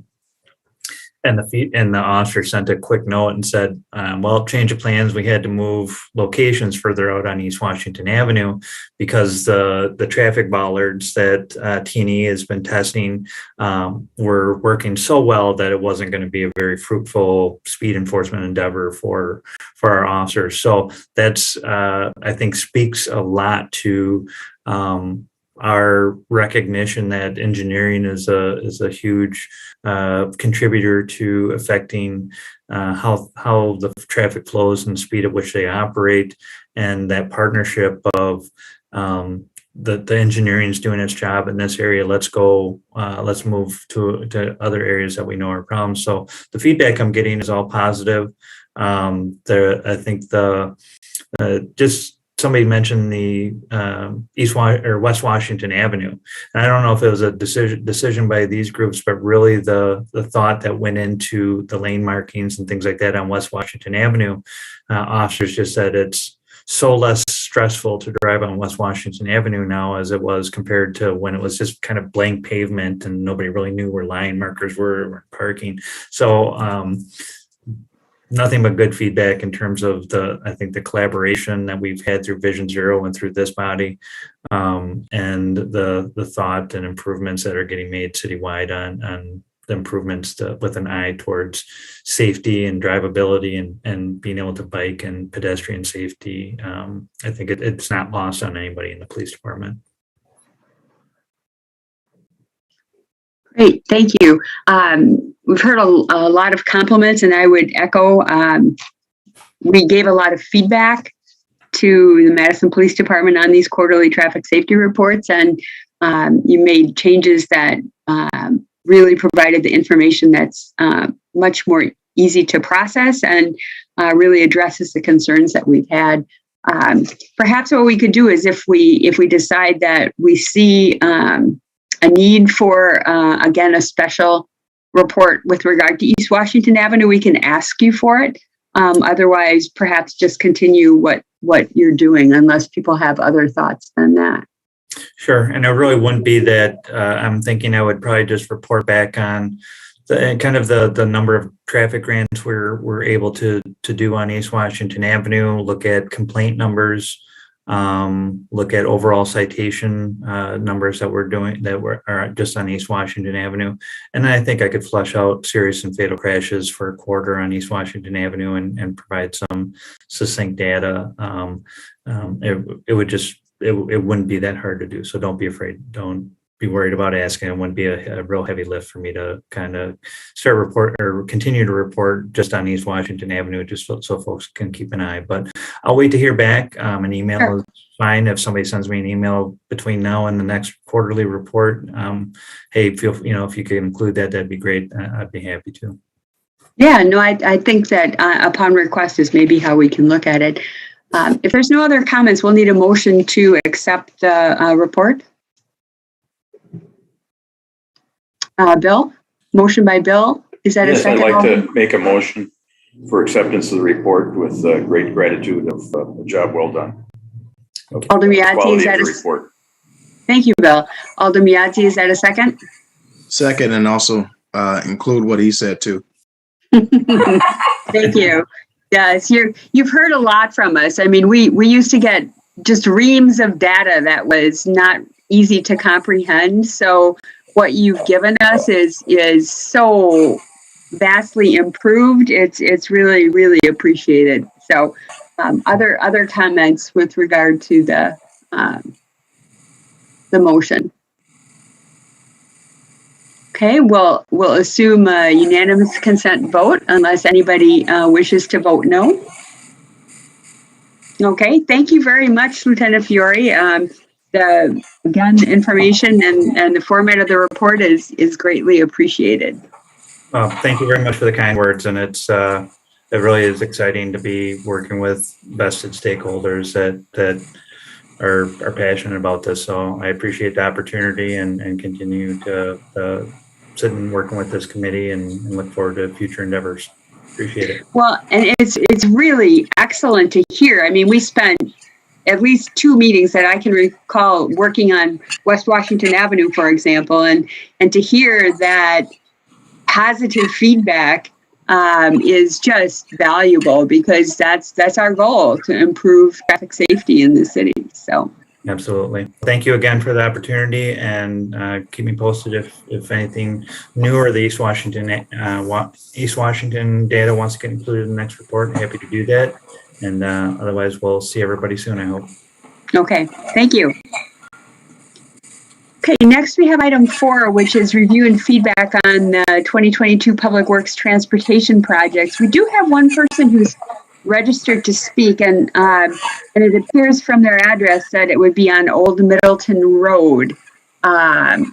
So my thought would be to have, normally our process would be to hear the presentation from staff, and then ask for comments from the public, and then have discussion by the folks on the commission. So I'm going to assume that that person is going to be speaking with regard to Old Middleton Road, and this way they'll have the benefit of the presentation by staff before they make their comments. So Chris Panikowski, who is doing Old Middleton Road? That's going to be Fadi and Jeremy. Okay. Yeah, I'm here. Good evening. I am Fadi Musa with City Engineering. With me presenting is Jeremy Nash and Renee Callaway from Traffic Engineering. So we're going to be presenting the Old Middleton Road resurfacing project. This will be the second time that we're presenting this project to the commission. To recap on the first meeting, basically we presented some traffic data, parking study results, and existing conditions and proposed options for feedback. Basically today we're gonna present the proposed plan. Jeremy actually has some information and I'm gonna pass it to him so he can present it. Once he is finished, I'm gonna show an overview plan of the proposed improvements. So Jeremy, all yours.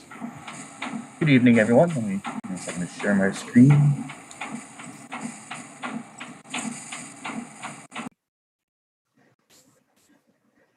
All right, I believe that should be visible to everyone.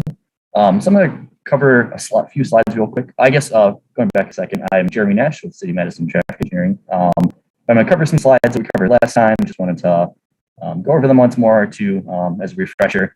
And then, as Fadi mentioned, I'll hand it off to him. We'll kind of go through the roll plot, our plan, in more details. Once again, just to summarize real quickly, we're talking about Old Middleton Road between Eau Claire. It's kind of the east project limits, and Capitol Avenue is the west side of the project. Let's look at some of the data we discussed last time using Streetlight, which comes from cell phone data. Just kind of looking at speeds as well as AADT, which is average annual daily traffic, and kind of we use Streetlight and manual counts to obtain data. With this, I kind of wanted to just kind of point out that there's a general trend that as you move westward through the project, we get lower volumes. The speeds according to the Streetlight remain right around 25 miles an hour throughout the project. And that was for 2019 and 2020 years as a whole. And we also looked at, we did some manual counts, so with using pneumatic tubes. And here's the results we saw from those as well. So kind of higher volumes in the middle section, not as high up in the northwest. Slightly higher speeds up in the northwest. Can you hang on a second, Fadi? Chris, you have your hand up? Yeah, sorry to interrupt, but since we've got at least one new member, could you just clarify what Streetlight data is? Yeah, absolutely. Great question. Glad you asked. So Streetlight is a organization that we have a subscription with that uses cell phone data as well as GPS data anonymously. So it's not tracking people specifically, but using that to kind of look at vehicle volumes and speeds. You can use it specifically for zone analysis. So who would start in this part of the city and drive to this part of the city, using specific streets or that kind of thing. There's kind of big data. There's a lot of different things we can do with it. So I've been with this project, I used it to look at kind of the volumes and the speeds for 2019 and 2020 as a whole. And it's worth noting, I included 2019 and 2020 because 2020 we saw some atypical traffic patterns and drop in volumes and things. And the counts that we did this year ended up being significantly closer to the 2019 data rather than 2020.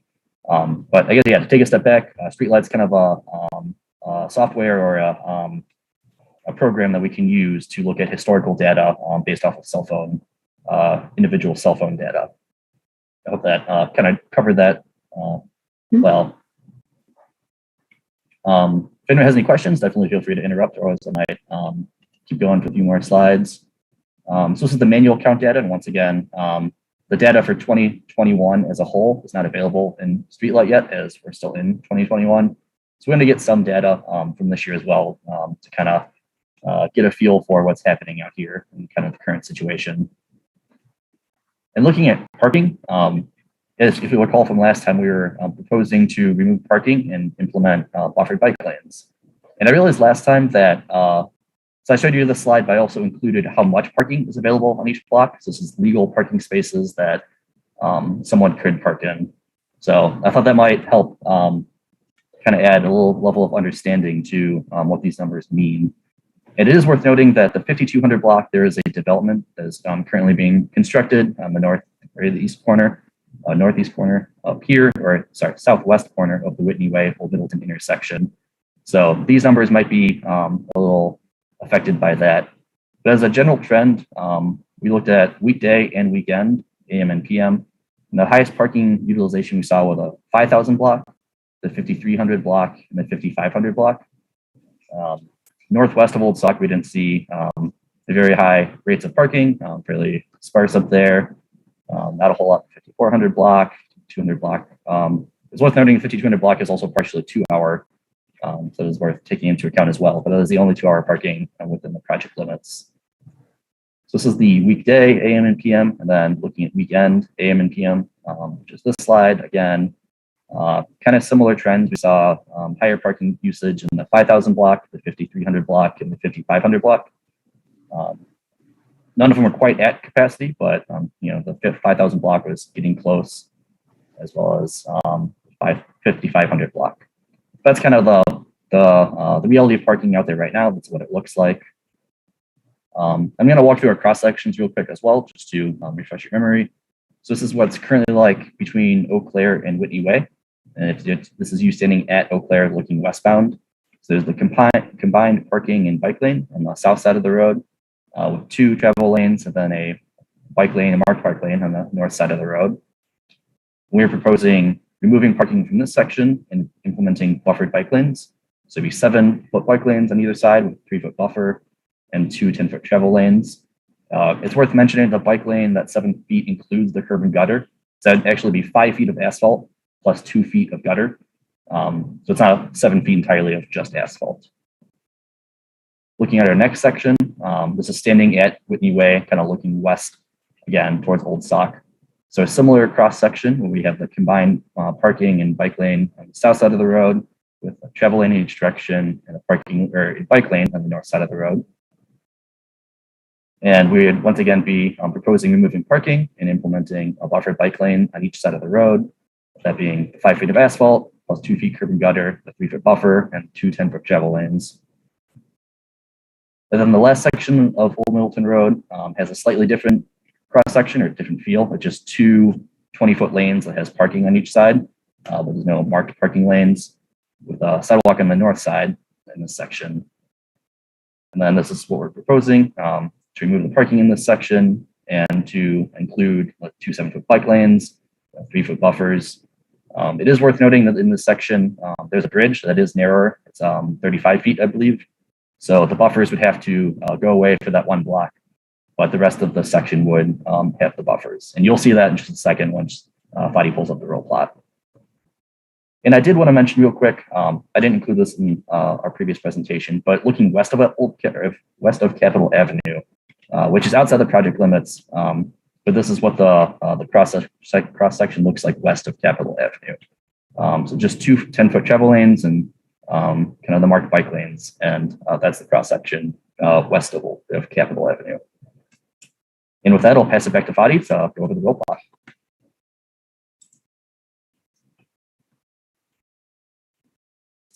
Thanks, Jeremy. Now I'm trying to share my screen so you can see an overview plan of it.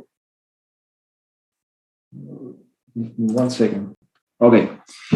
So as Jeremy said, the project limits are Old Middleton Road from a little bit east of Eau Claire to Capitol Avenue on the west side. So I'm gonna start to show the improvements on the east side of the project. I'm gonna start at the Eau Claire and also Old Middleton Road intersection. So as you can see on this section, so this would be east of Eau Claire. We're having a 7-foot bike lane on the south side. Please keep in mind that's 5 feet of pavement and 2 feet of gutter, a 3-foot buffer, 2 10-foot travel lanes, and a bike lane. Also note that north of this curve is the bike path. I'm gonna move west. So at this intersection, we're proposing to have continental crosswalks. This black box here, it's the bike box. I believe this should be color green. Correct me if I'm wrong. So all these ramps are ADA compliant. So we're gonna leave it in place. Since this is a resurfacing project, we're not proposing to do any changes here. I'm gonna move west. This would be the configuration on this block. 7-foot bike lanes, 3-foot buffers, and 10-foot travel lanes. So that would add up to 40. Please note this 40 here, that would be the dimension or the street width measured from face of curb to face of curb. I'm gonna head west towards the Whitney Way intersection.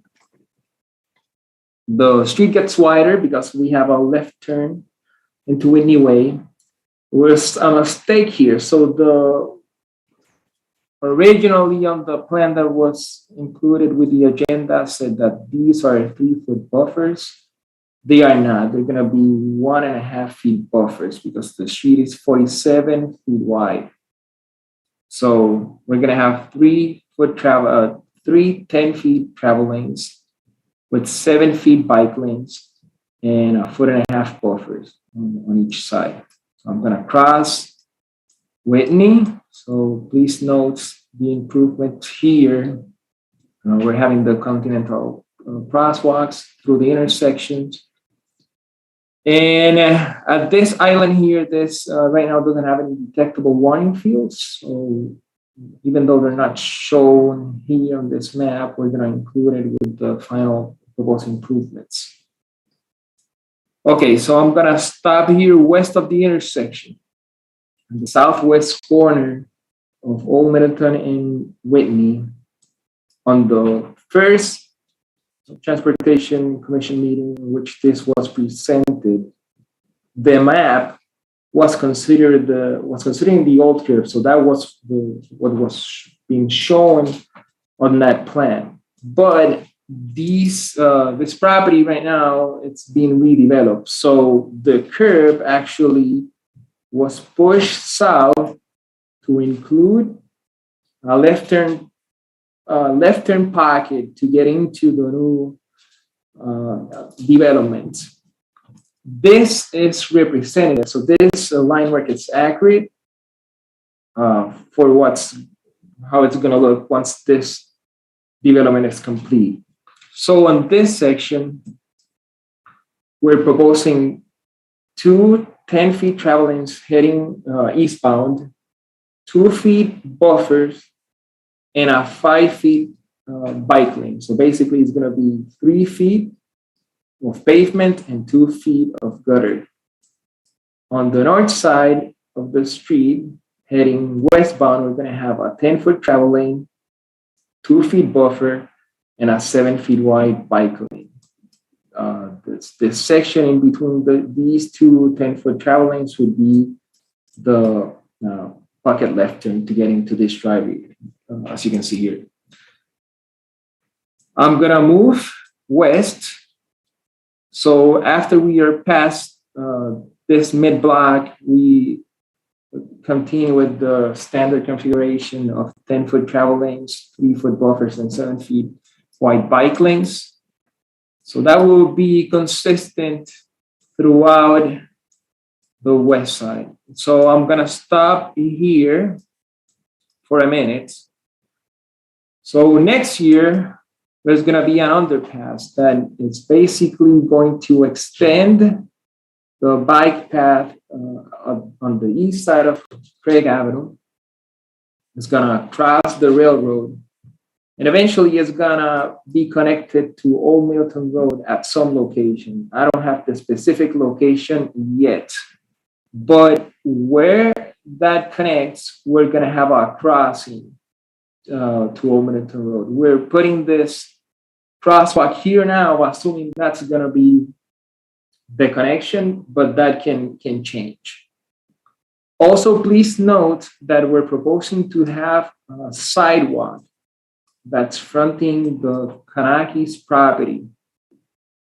The idea would be that this sidewalk gets extended to the east side and is gonna connect to the new underpass connection. That it's basically gonna make the crossing to across Old Middleton Road.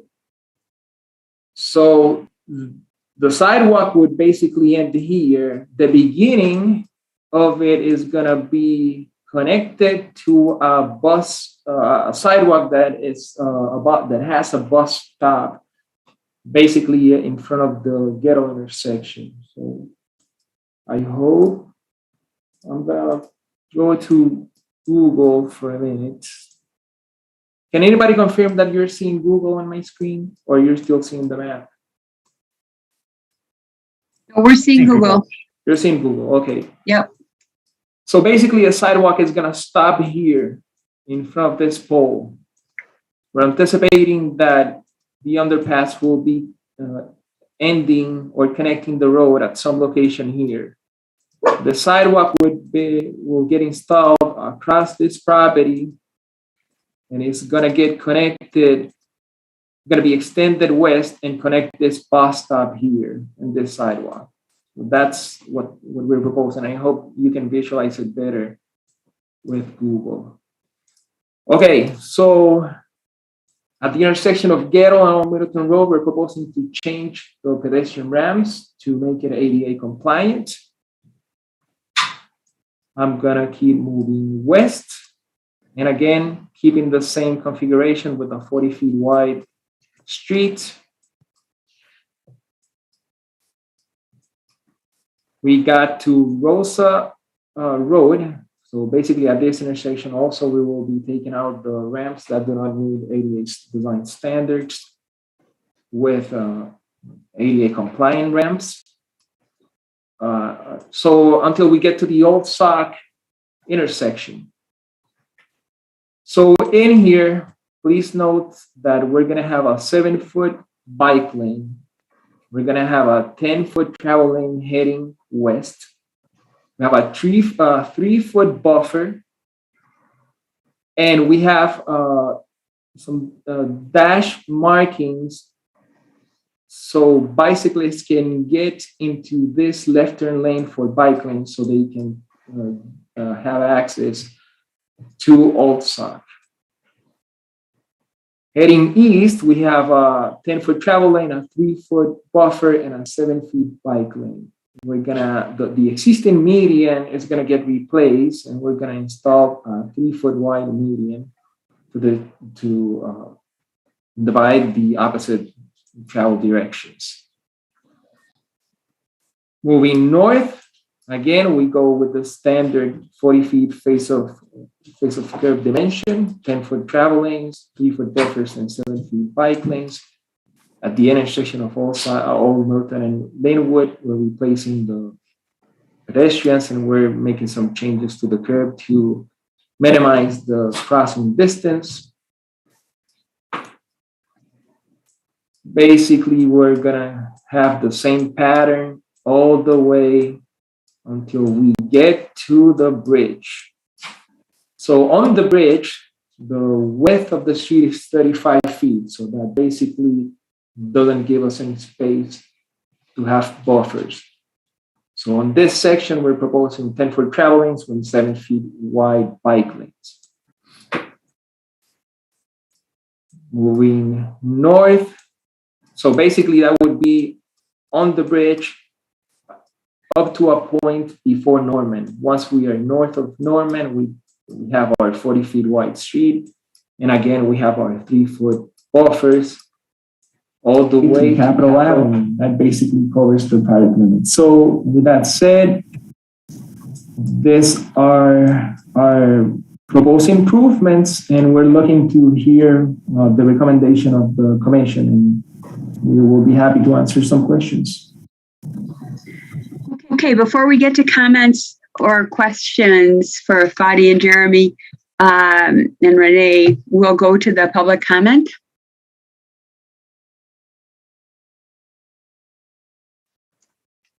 Hello. Hello, Mark. Yeah, thanks for taking my my call or Zoom. I'm only specifically talking about the 5300 block, which is a commercial, the only section of the town, or the only section of the road that is commercial. And the concern is about parking. A lot of the commercial people there, I'm one of them, have limited parking. And a lot of the customers, and that's probably why you see the parking daytime or AM parking from 13 drop down to, I think, 5 in the evening and on the weekends. So, 7 to 10 customers or cars being parked on the street are for some of the commercial businesses there in their location. Not to mention all the driveways, cross streets and stuff like that are all would be the south side of Old Middleton Road. It would just make sense to move all the bike traffic on the opposite side, which would be the north side of Old Middleton Road.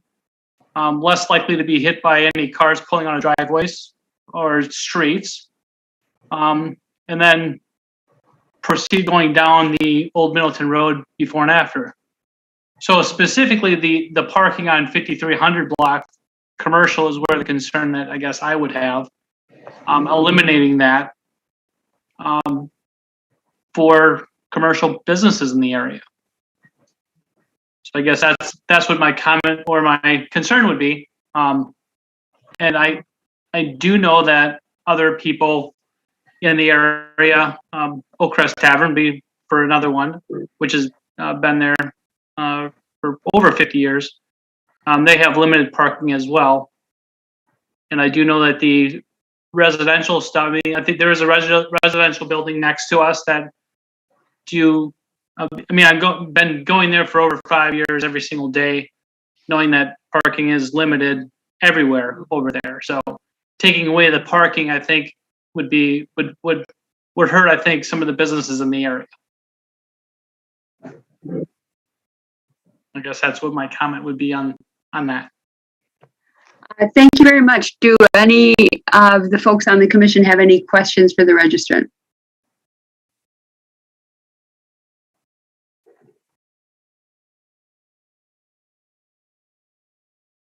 Okay, I'm not seeing any hands. Thank you very much for your comments, Mark. So comments or questions for Fadi and Jeremy and Renee? Harold, go ahead. Yeah, thanks for walking us through this again. And yeah, we've seen some changes. It was interesting. I would have asked about the state of the underpass and yeah, where exactly that's going to be.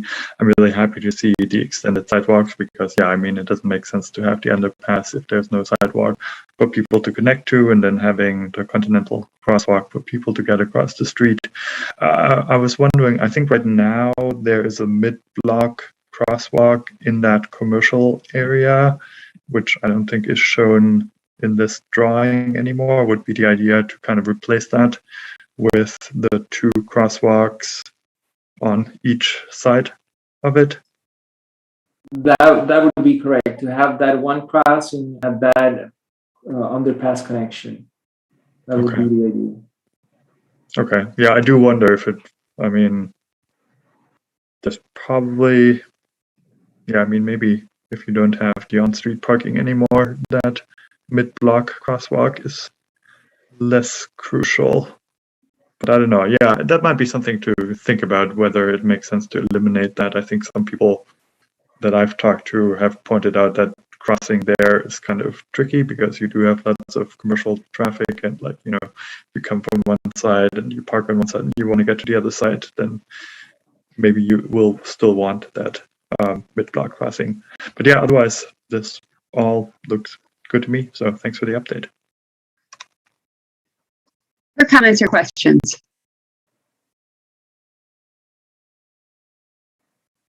Bill, go ahead. Sure. What's the status of the public information meeting? Has one been held or? Yes, public information meeting was held on Monday, last Monday at noon. I believe was around 20 participants, so 20 people registered and attended the meeting. So we're gonna have a second one.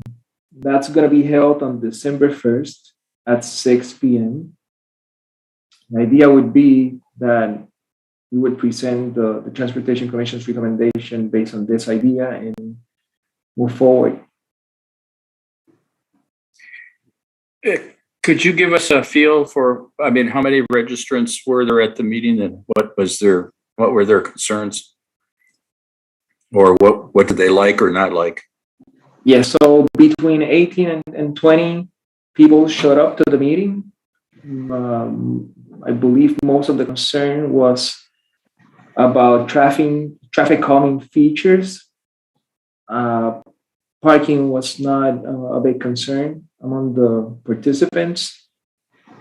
We did receive a concern from Mark, which was the gentleman that presented his concern regarding parking. And we did encourage him to attend this meeting and tell the commission his feelings about it. But mostly the general feeling was about traffic calming issues and high speeds.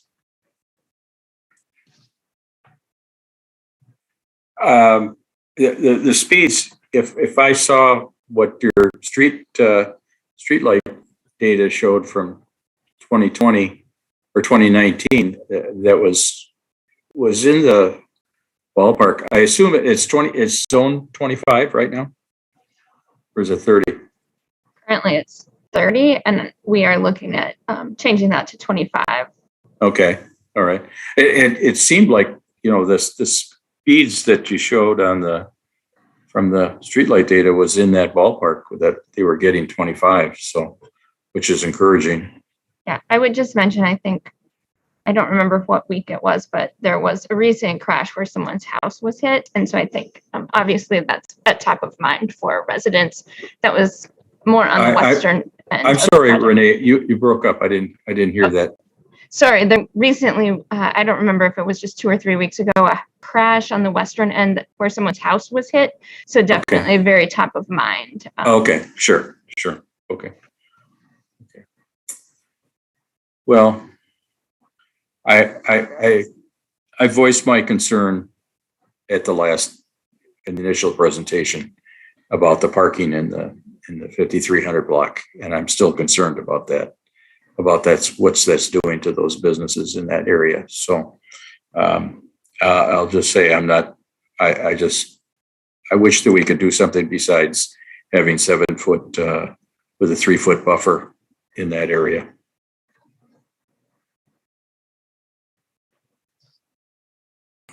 Thanks. Okay, Alder. Thanks, Bill. Alder Harrington McKinney. Thank you, Madam Chair. 2 things in my mind center around the public input.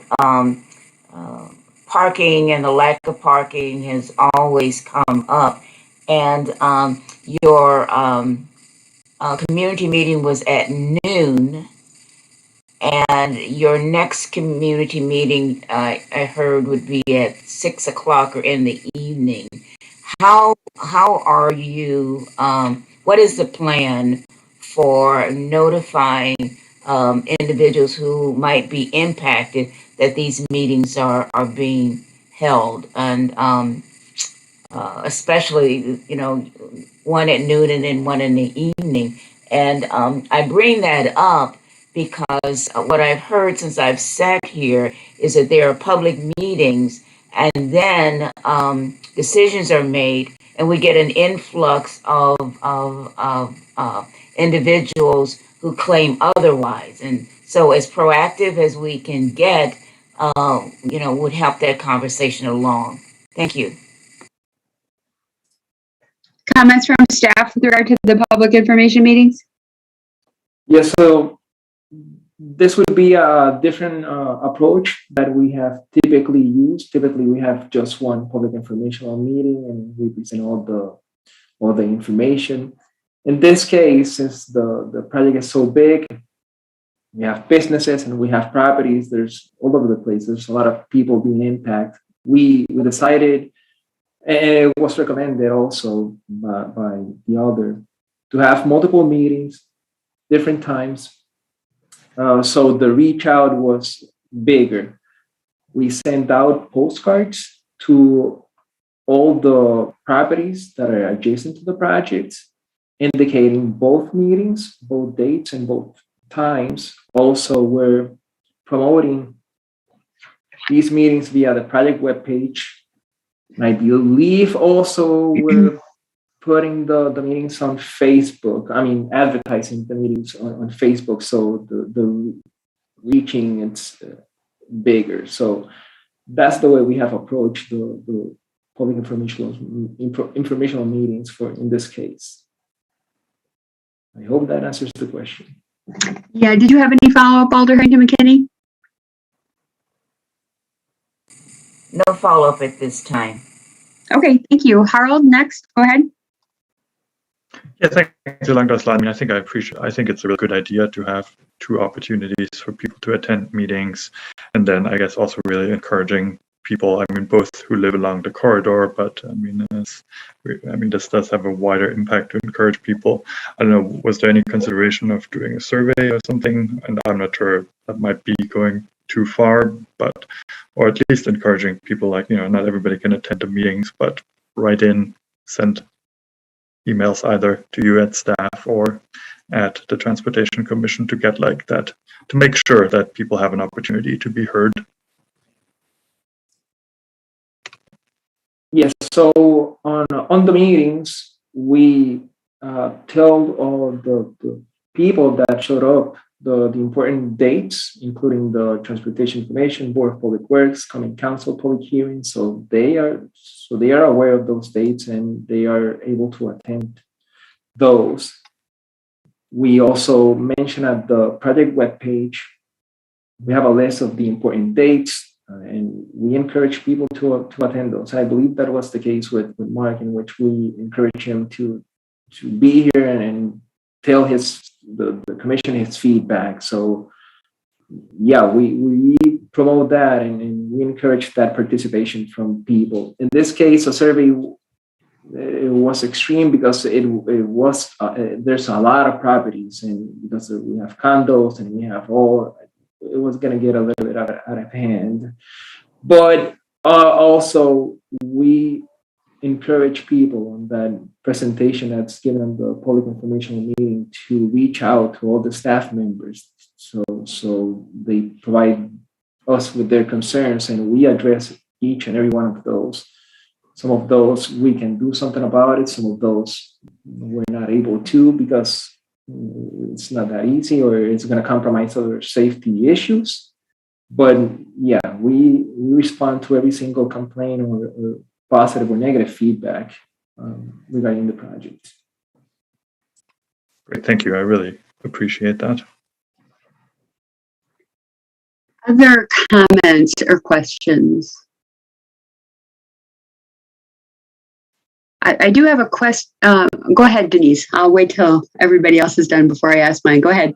Great, thanks, Ann. So I'm not sure if I know the best way to ask this, so just hang in there with me. So I know that you look at how much the parking is being utilized at any given area. I am concerned about those businesses and kind of have a sense of the congestion that's there.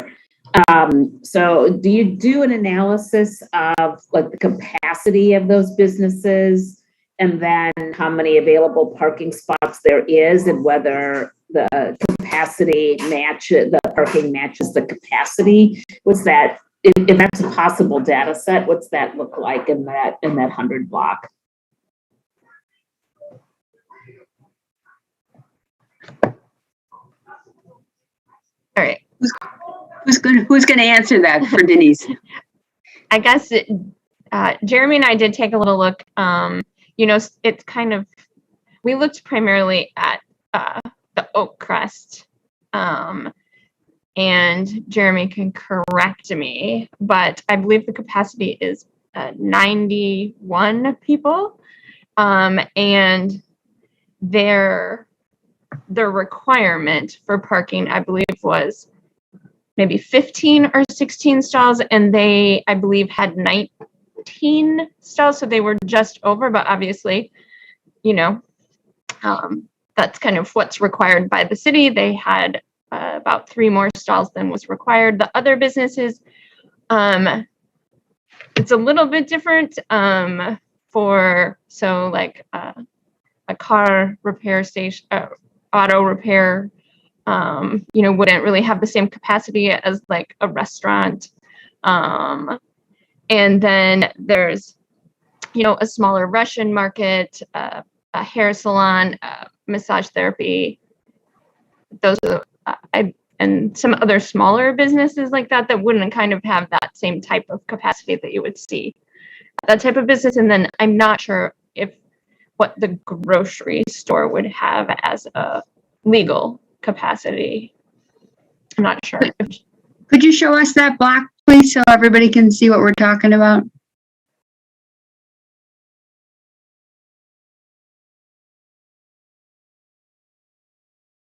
It's here. I think if I show Google Maps on an aerial photo of it, you can see it better. So basically, we would be making reference to this area here.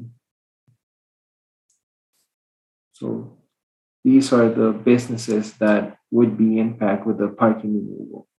So you do have you have an apartment building kind of in there as well. And then some of those smaller businesses are in the one marked Russian market. There's actually some other businesses in there. And then the auto repair place is in between the apartment and the market. So this here. Yep. Mm-hmm. Okay, Denise, did that help?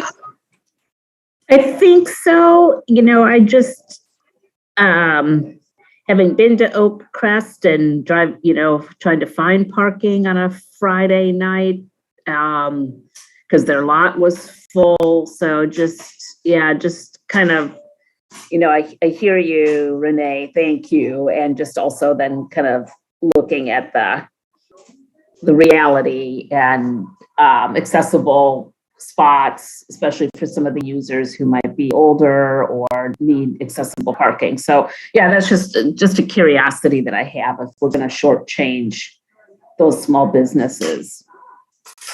So you're basically looking at alternatives for parking if this parking is removed? Yeah, like what would happen? Where could folks park? Yeah, I think if Fadi zooms out a little, you can see kind of where the neighborhood parking is. And I will say, I'll be honest, there are not sidewalk connections. Right. And so if you've parked there, you're probably already aware of that. Yeah. Yeah, so I think those are still concerns of mine. Okay, Harold, thanks. Is that all you had then, Denise? It is, thank you. Sure. Harold, go ahead, please.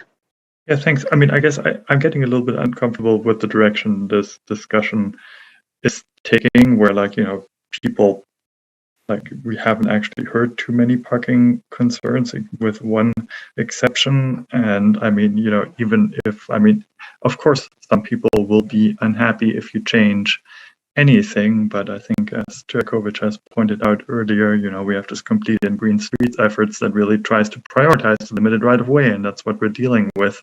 Like, we have a street that's only so wide and you have competing uses for that. And so I think for us as a body, really we need to make sure that we follow the priorities that we need to have. We need to have safety. As we have heard in the public meeting, people were concerned about the traffic calming component of this. So I feel like we should not get ourselves in the mindset that we even like anticipatorily see like, oh yeah, this is going to impact parking and this is going to be bad for businesses. So, I mean, I'm a little bit uncomfortable with where this is going. Well, I appreciate people having those concerns. Thank you.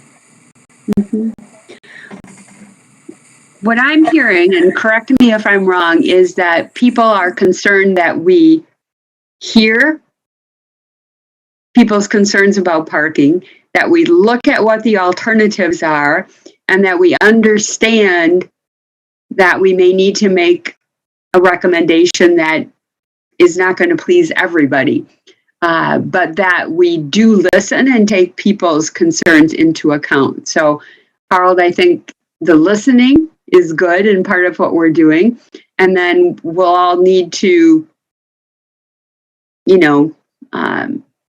summarize at the end to make sure we're all still on the same page with regard to what is shown here as recommended, which is what I have mostly heard from people. Alder Harrington McKinney, go ahead. And then Harold, you can come back if you have a follow-up to what I said. Right. Thank you, Madam Chair. And I want to follow up. It is in the listening. One of the presentations, and I don't remember who did it, was quite clear in terms of trade-offs. I mean, there's no way that you're going to make everyone happy. And there are trade-offs, and that is the expectation. And when the body makes a decision, they have considered, these trade-offs, and it is important that voices be heard. And in that listening, it is then our charge to decide what's best for the city and to move that agenda on. I hope I didn't hear anything other than that. It is just in that listening, because trade-offs will happen. It's just the way it is. Trade-offs will happen. There's no way that you're going to make everybody happy, but at least you can give them the opportunity to have their voices and their concerns heard. And so that was my only comment. Thank you, Alder Harrington McKinney. And I think that's what I've been hearing from people is we hear these concerns, we recognize there are businesses there that have parking needs. Tell us more about the parking, tell us about the parking alternatives. We have been discussing all evening the need for traffic safety and the importance of bike lanes and bike lanes being buffered where they can be. And that does oftentimes require the removal of parking. And again, some interesting conversation because, while parking is at the bottom of the Complete Green Streets priority list, it tends to get the most conversation at meetings like this. So correct me if I'm wrong on where we're headed in our conversation. Chris, go ahead. Yeah, I think that point about trade-offs has been made, but just to add to that, this is a tough decision about the trade-offs here. But I mean, in thinking about, the question of what is the parking need at a site like this, that's a really tough question to answer. And I think what we're talking about here is giving safe bike facilities instead of some parking. And I think with that decision, you would hope that then just as many folks are comfortable biking to these businesses, or at least some chunk of customers are comfortable biking that wouldn't have been before, just like we see so many other places. And that's part of what goes into these decisions. Thank you, Chris. So far, I believe I have heard that we recognize there are parking concerns. We wanted to discuss the parking concerns. We wanted to make sure we heard the parking concerns. We wanted additional discussion with regard to the parking concerns. But that we as a commission have in the past and continue to support safe biking, safe walking, safe access to transit as more important than having a little bit more parking. And so I throw that out there as what I have heard. Comments if that's not correct or a reflection of how you feel. Recognizing there are trade-offs, and people are very vocal about the impact of those trade-offs. Continually vocal, which is fine. That's their right. Okay, Fadi, Jeremy, Renee. Oh, Denise, go ahead. Yeah, sorry, Ann. No problem.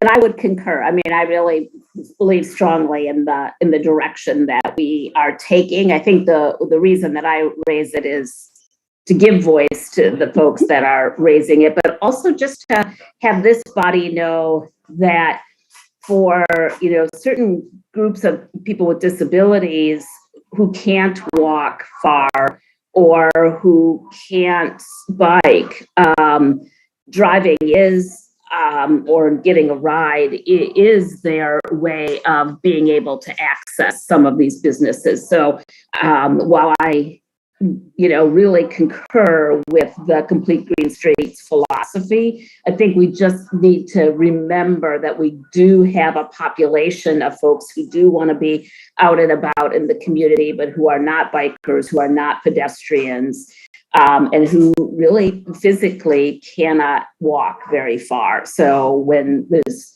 parking that isn't going to be close by and then not connected streets or sidewalks, they're not going to use those businesses. So just to hold that awareness is what I'm inviting.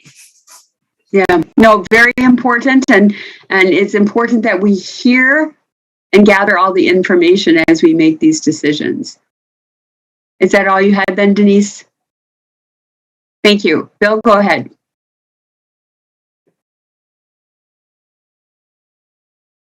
You're muted, Bill.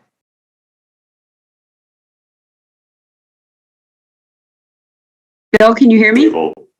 Oh, there I'm you go. unstable. Okay, you're back now. Whoops. Try again. Will there be any other options besides what was presented tonight at the public information meeting? This basically is going to be staff recommendations. So for instance, like on what we saw tonight on Sheboygan, you had several different options. That kind of is not part of the public information meeting. That is just this one option. Correct. It's going to be this one option. I disagree with that, but I'm not going to belabor the point. Did you have another alternative that you wanted to suggest, Bill? I'd like to keep the parking in that 5300 block and what we can do as far as squeezing bike lanes and parking, and I understand giving up the buffer, but if there's, I don't know. That's all I can offer. Okay, so we have Bill with that request. Alder Miadzi, go ahead. I'm just wondering too, so are we going to be bringing this back after the last meeting? Sometimes I think this is to keep us engaged is a great thing, but it's a little bit too premature. We're gonna hear from more voices, and I'm sure people, businesses that have a complaint in the final stage will probably come forth to the last meeting. So I'm just wanting out of procedural wise, the process. We're engaged in the process, of course, right? But we're going to be bringing this back after, of course, hearing more of the public comment, right? After the meeting, right? So, Alder Miadzi, are you asking for an update after the December 1st? We do have a meeting on December 8th. Are you asking for an update after the December 1st public information meeting? Yes, because I assume that a lot of times when we start to do our community engagement, our meetings, it just seems like people don't really show up until after, okay, this is the final stage. This is how it's going to be.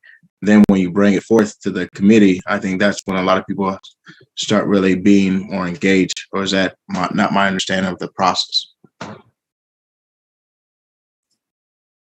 Well, in this case, it's going to be, if we present this project again on the December 8th meeting, that will cause a significant delay on the project. Basically, it's going to be in jeopardy of being out of the construction season for next year. So that would be the consequences. Oh, so I'm a little bit unsure here. So you're having that community meeting for what purpose? Isn't that to get more feedback from the people, or?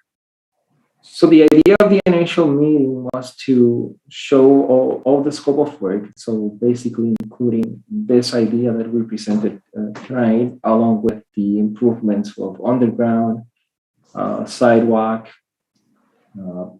all of that, basically the entire project.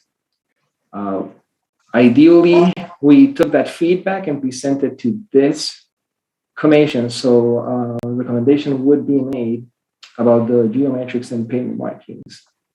That recommendation would be presented to the public on the second public informational meeting. And the dates of the public hearings for the Board of Public Works and Town Council will also be provided. So this wouldn't be the only chance that they would have to provide feedback or provide any positive or negative feedback about the project. So that would be the intention and the idea behind this. Okay, thank you. Chris, go ahead. Yeah, I just wanted to react to that real quickly.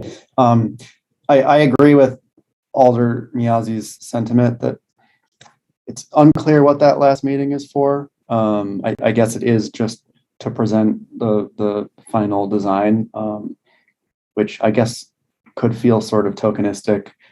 However, I don't think we should get in the pattern of reacting to all the last minute pushback on a project. I think that, that's what causes these projects to take forever. So I think we have heard from the neighborhood and we're reacting to that now. Okay, other thoughts. We have Bill, who feels that there should be some changes with regard to parking. Is there anybody else who agrees with that? We've listened to concerns and recognized them. So, this is, I just want to hear if there are other folks who share that same concern or wish to see changes. Okay, I'm not seeing hands, so that tells me that, Alder Miyazi, go ahead. Well, just the fact that, a lot of people, they're not bikers. So, I mean, the assumption that forces bikers, loses, the consideration, given that everybody is, they're not bikers. So, I don't know, I kind of agree with Bill in some perspective.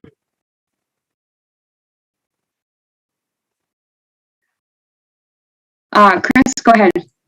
I'm not sure if at this point you're going to be looking for a vote on a recommendation maybe, but I'll just react to that. And I think also to what Denise was saying earlier, that, there are needs for parking on these sites. It does sound like what we're talking about is taking away some of that overflow capacity. So, that there will be parking for folks that driving is their only option. And I think it's up to business owners to designate that for folks with disabilities if that's needed. But we're really talking about removing some of the parking on the margins So I think that's reasonable. It is on the agenda, so we certainly could have a vote on it. These projects are here for review and feedback. This one is a little different from the other ones that we've had in terms of what we've heard from people. Because I think that, you know, it's important that what the majority of the Transportation Commission feels is what's communicated to staff. So at this point, I've heard from Alder Miadzi and from Bill that they have some concerns about parking. I've heard from other people that certainly they've heard concerns about parking, but that the various establishments have met the minimum requirements that the city has for parking, and that they're willing to make the trade-off and go with the traffic safety design that's proposed. So if I'm not summarizing that correctly, we've got two folks who indicated perhaps an interest in some changes, and other folks who support it as is. If that's incorrect, please raise your hands and let me know. Otherwise, we can take a vote. Otherwise, somebody can make a motion in terms of what they support, and we certainly can actually have a vote. Because it's on the agenda, we certainly can do that.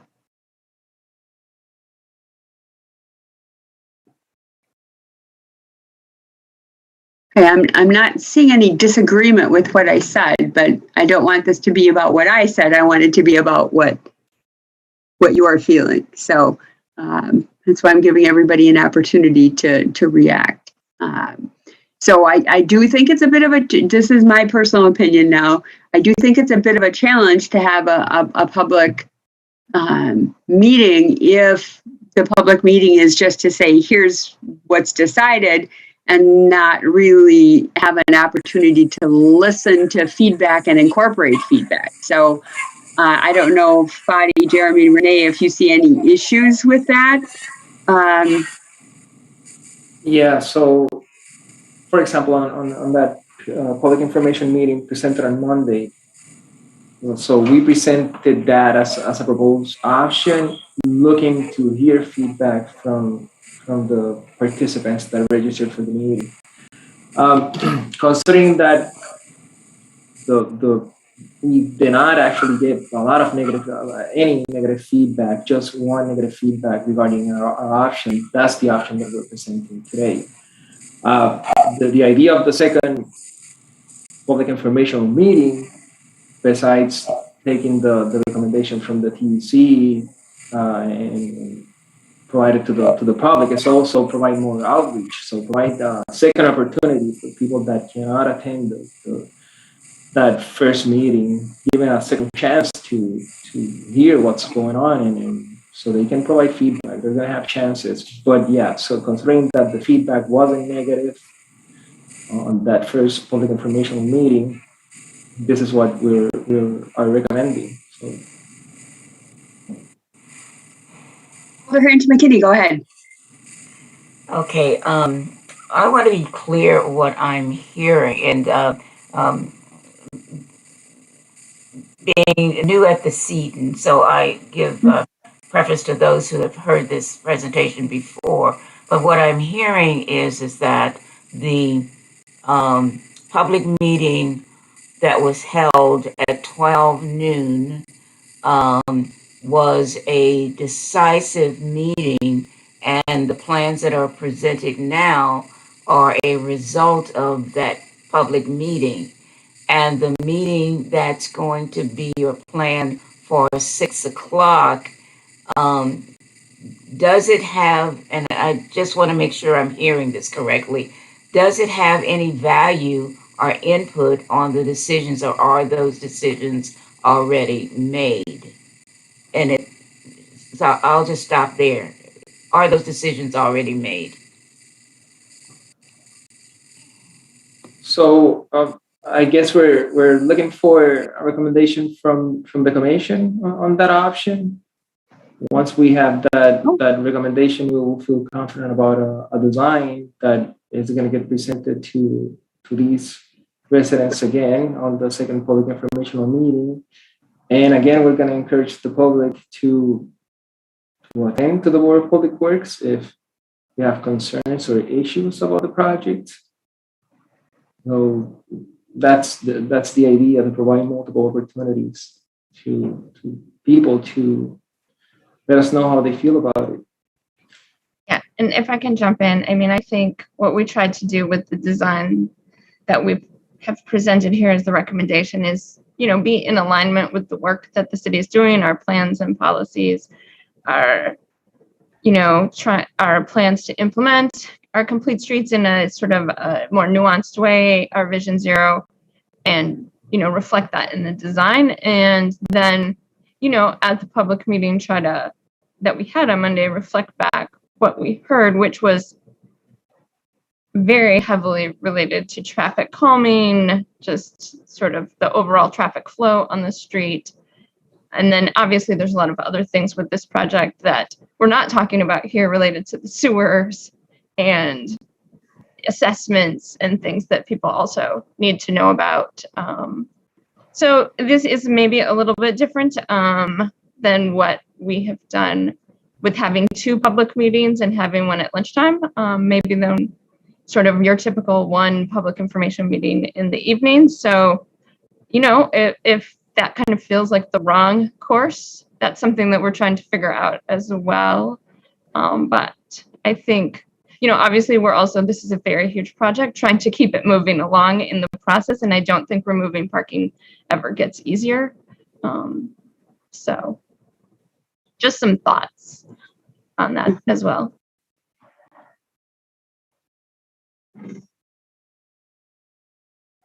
Okay, are people comfortable where we're at? Do you want to memorialize it in a vote? Otherwise, do you think that I summed it up fairly earlier? But there are a couple of people who may want to see changes, and other people recognize the difficulty of the decision and the trade-offs, but support the project as proposed. If you disagree with that or would like to see a vote, why don't you raise your hand?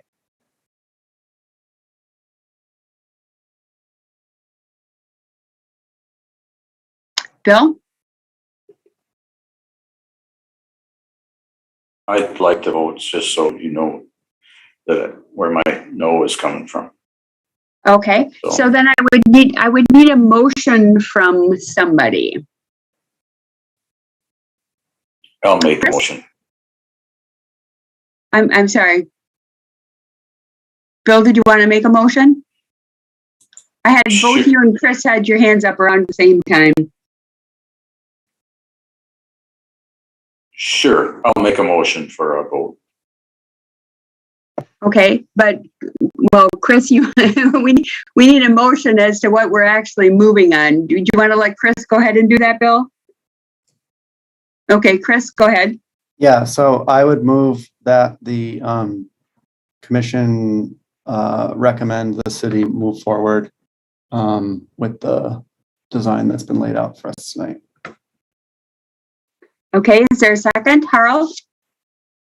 Yes, that's a second. Okay, Chris, did you want to speak to your motion? I think I have. Thanks. Okay, fine. All right. Why don't we have a roll call vote then, Aiden? Sure. I'm sorry. Hang on. Is there any further discussion? We've had lots of discussion. So I sort of skipped that step, but people are welcome to have further discussion about the motion if they like. Sure. Bill? Sure, I'll just keep it short. I think, 95% of the project, I completely agree with everything, and getting as many of those buffered bike lanes in as we can is admirable and is the right path. Uh-oh, we lost you, Bill.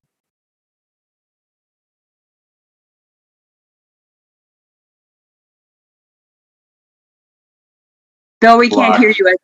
Okay, you're back now. We lost you for a couple minutes there. Okay.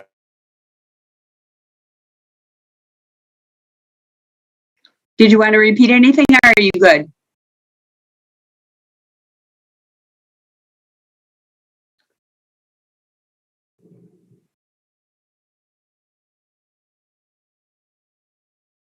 Okay, his hand is down now. Other discussion?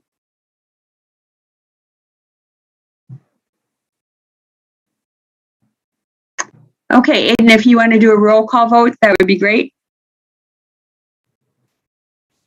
All right. Charles Miazzi. Aye. Barbara Harrington McKinney.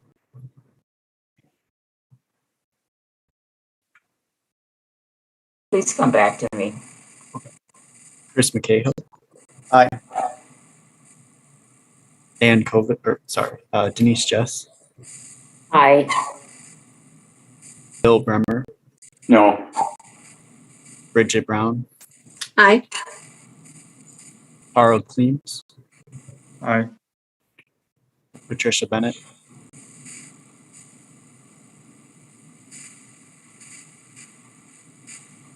Patricia Bennett. Aye. Barb Alder Harrington McKinney. Aye.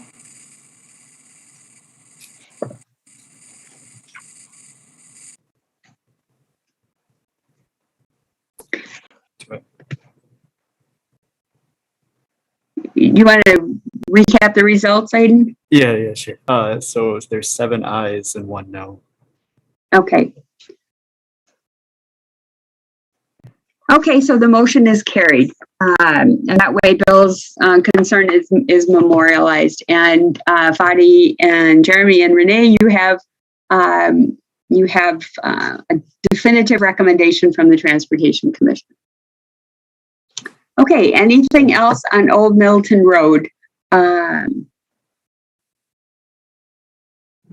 Okay, very good. How about Alder Miazzi?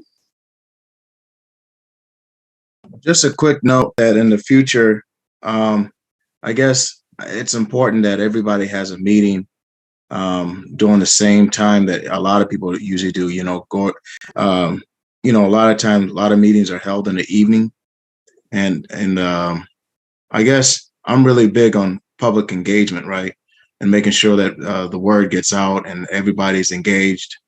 So I guess to have a second meeting during a good time that everybody will be engaged, to me, I don't think that is should be our best practices, right? I think it's important to have our meeting in order to engage and have everybody on the same page. So I'm just saying that hopefully in the future that we can probably do a better job as far as engaging our residents.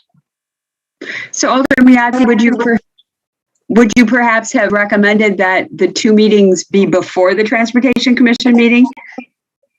Yes, especially during, you given from what was presented, I think I was under the impression that we're having the one at noon because of people work during the evening. During the evening, then another one vice versa. So I was under the impression that they're having 2 meetings in order to engage them, then come back with a definitive recommendation based on public engagement. But it sounds like the one at noon was a public engagement, and this one is just to let them know and ram it down their throats, which I don't think it's a good practice. Okay, so that's just feedback for maybe future public information meetings when we're trying to do multiple meetings on a project for feedback. Comments from Fadi or Jeremy or Renee with regard to that? Yes, we definitely will consider that for future projects. Okay. All right, great discussion. Alder Harrington McKinney, go ahead. Thank you. I do want to follow up. My yes vote yielded to the experience of the commissioners that went before me. And it wasn't a personal vote. My personal vote would have been a no, because I'm very concerned that it was at noon and that the one at 6 o'clock or the second one is a scheduled one with the decision already and the recommendation already made. So I am extremely uncomfortable with that. But that was a personal consideration. My personal vote would have been a no. But given the experience of the board that sits before me, I acquiesce to the yes. Thank you, Alder Harrington McKinney. It's really hard to balance all of these priorities. And we have that discussion often as we're trying to figure out what's best for the city. Recognizing that not everybody's always going to be happy. But this is, I think it's a great idea to have public information meetings at different times. But, perhaps the timing of them with regard to the meetings and the Transportation Commission might be able to be altered in the future on a project like this. So great feedback on all of that. Any other comments before we move on to Blue Harvest Lane?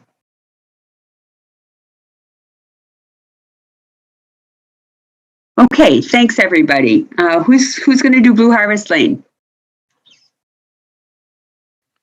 Hello, this is Reed Stitley with City Madison Engineering, and I believe Jim Wolf is also with us tonight. We're kind of working on this project together. Okay.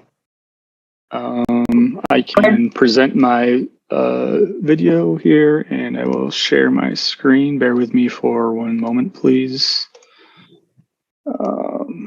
Okay. Remote. All right. We are seeing it. Yes. Awesome. Perfect. Okay. So again, my name is Reed. I'm with City Madison Engineering, here with Jim Wolf tonight, also with Madison Engineering. We're here to more or less give an overview of a proposed project and to get some feedback on our proposed layout here. So in general, I provided a kind of an overview here, and the subsequent pages are more focused in on the streets, but the project limits are more or less capped by Meadow Road. This is the far west side of Madison on the border of Middleton, Madison, Meadow Road, and also this map is oriented with the north to the left, as shown here by the compass rose, Midtown Road on the south, and kind of bordered here by Parks property, Middleton over here. Believe it's the town of Middleton here at the northern limits of the project. So we're kind of looking at this general, I want to say more or less rectangle here shown. The project, as far as we're talking about tonight, is in regards to the street layout, but this is also part of a more comprehensive goal of the area to work with stormwater management for the city in this area. So I kind of have that shown here with the potential future developments of these three ponds: Blue Harvest Pond, Hill Creek Pond, and Midtown Pond. And the roads and bike paths shown here would kind of work in conjunction with those, or in relative to them. So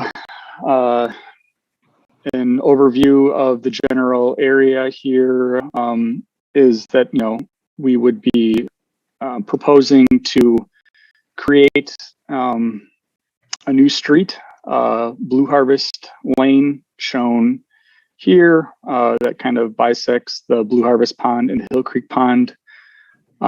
This would tie into Meadow Road.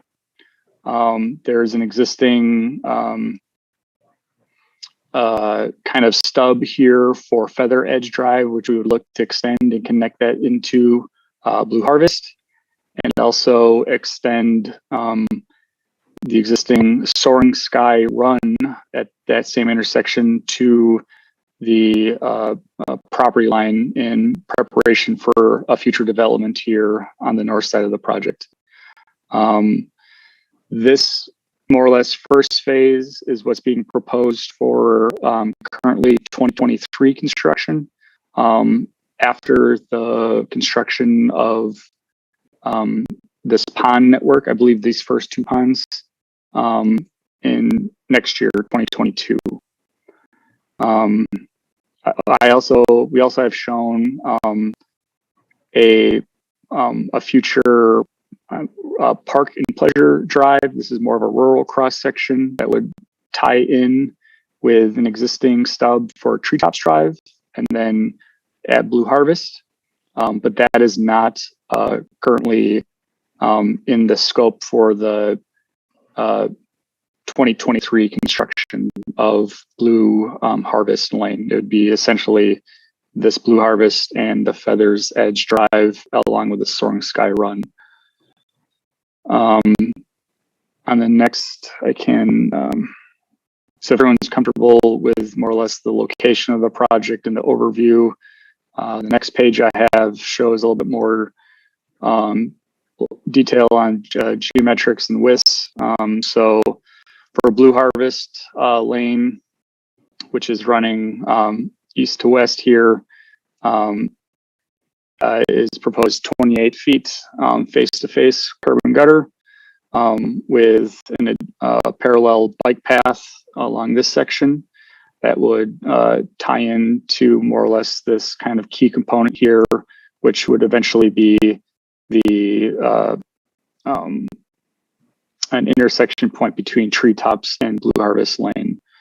The bike path along this for the whole project actually is 10 feet wide paved. And the bike path extends to the north. And then as kind of shown on the previous drawing, forks, diverges, and would terminate currently at the town of Middleton, I guess, property line in preparation for future expansion, I believe, to the north towards Blackhawk, and just future development to the north of the bike path. The Feathers Edge Drive maintains the same 28-foot cross section with proposed sidewalk on both sides of the street going to the intersection here. I guess to note as well for Blue Harvest that we're not proposing sidewalk on the north side of the street, just the bike path on the south side, where then it would transition to, as the bike path goes to the south, there would be access for pedestrians to keep walking along a paved sidewalk up to the intersection here and kind of more or less merge into the other existing facilities. Also to note here, so the bike paths that we have shown follow along, there's kind of a parallel stormwater easement, sorry, sanitary easement, excuse me. So there's, it's kind of hard to see here, but there's existing sanitary that's installed already. The path would also kind of add access to manholes for that system. And then just so they're also here in order to promote safe crossing, we have a tighter radius to slow vehicular traffic coming around the corner and including a raised pedestrian crossing for the bike path,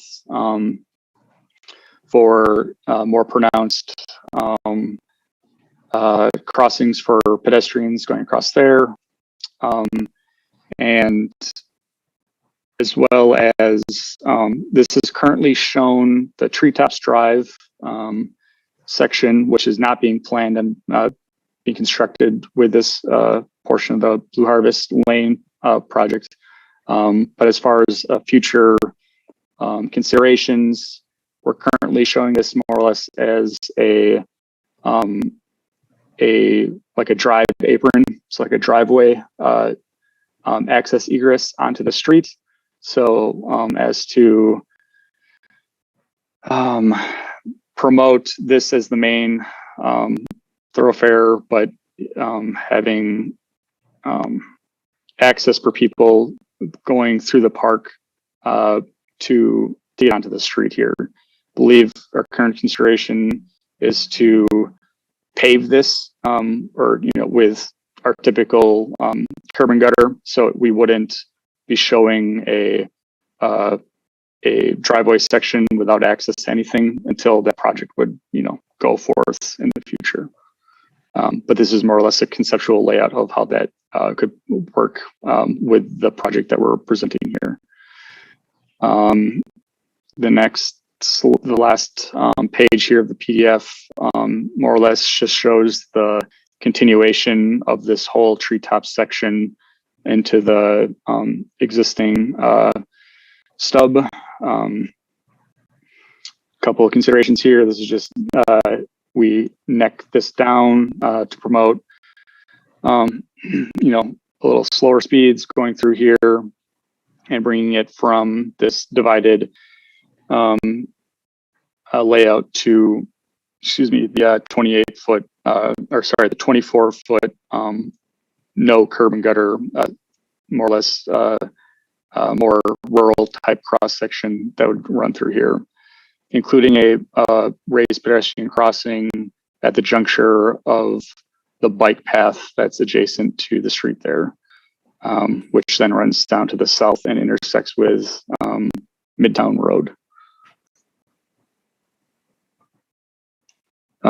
So that's in general the geometric layout of the proposed streets.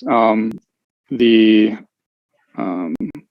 roads, the streets, and bike path are being designed in consideration with the future pond constructions. So we would like to, we're working with that design to be able to make sure, we have adequate elevation to have safe overtopping or no overtopping, I believe, for the 100-year rain event. And after that, allowing overtopping, but promoting good drainage, responsible drainage into the ponds and not onto unwanted areas.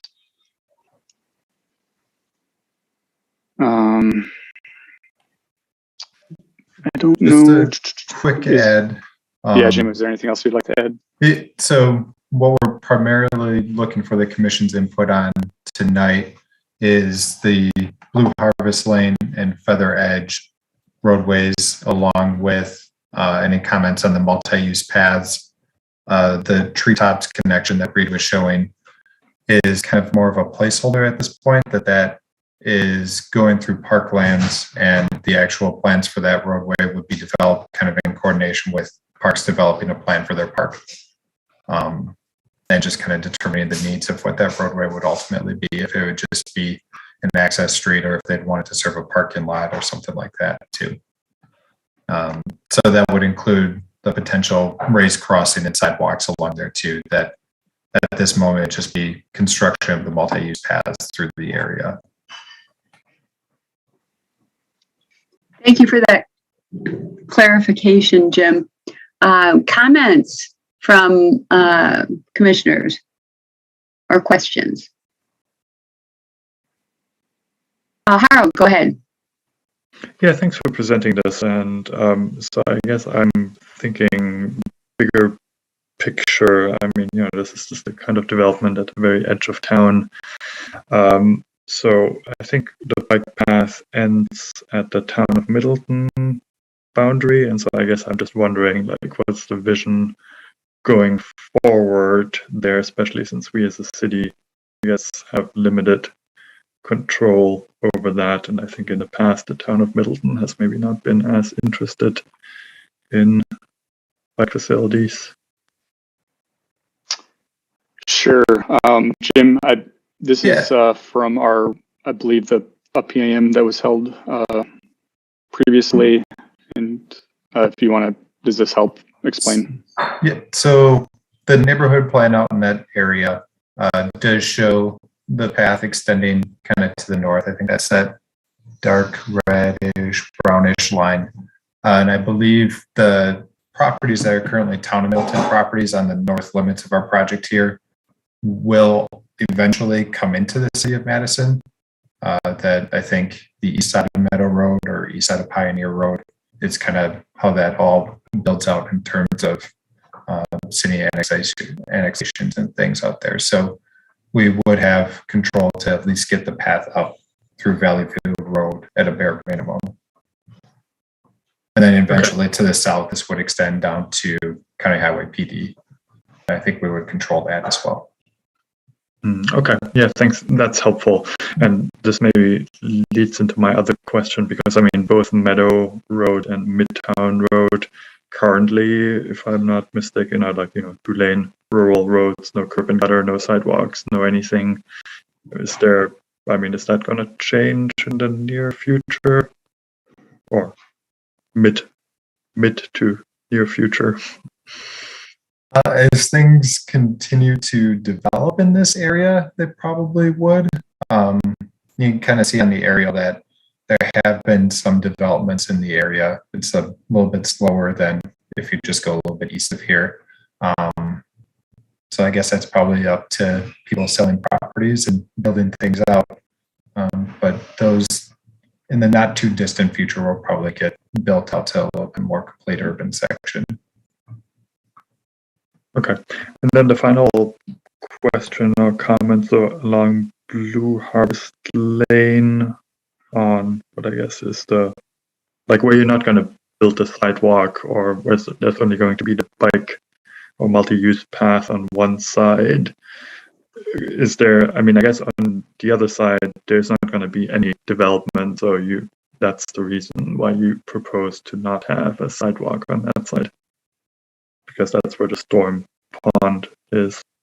Correct. Yep. The ponds will be, I believe this is the Blue Harvest Pond, is this area here.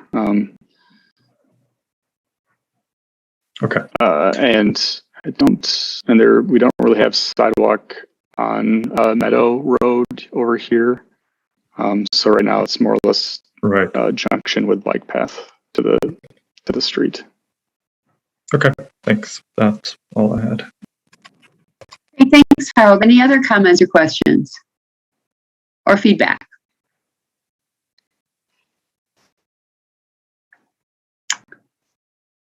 Okay, I'm not seeing any hands. Last call for feedback or comments on Blue Harvest Lane. Okay, sounds like people are in tune with what you got proposed. Thanks, Reed, and thanks, Jim. Thank you. Thank you. Have a good night. Okay.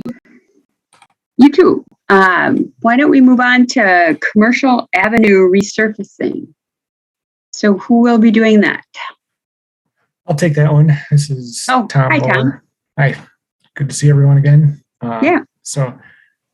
Tom Moore with Traffic Engineering. So this project is part of the resurfacing contract for 2022. This is really, I think, the only street that's getting just resurfaced. That also includes some pavement markings that we want your feedback on. So this is Commercial Avenue, the section between Sherman Avenue to the west and Packers Avenue to the east. And this is the existing pavement markings. So this is also that kind of. Hey, we're not seeing. Are you screen sharing, Tom? We're not seeing it. I'm sorry.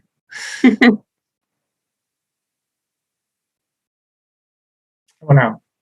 There we go. Thank you. So this is what I was showing before. So it's Sherman Avenue to the west and Packers Avenue to the east. And it currently has about 4,000 to 5,000 vehicles. And this is also the city limit, and where it goes up next to Village of Maple Bluff. And this kind of shares the half of the commercial avenue here and then half of Sherman Avenue. And these are the existing pavement markings.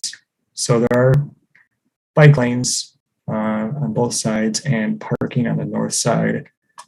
And the existing cross section is an 8-foot parking or bike lane on the south side, 11-foot travel lanes, 6-foot bike lane, and 8-foot parking on the north side.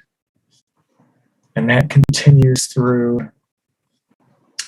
pretty much until you get to Packers Avenue.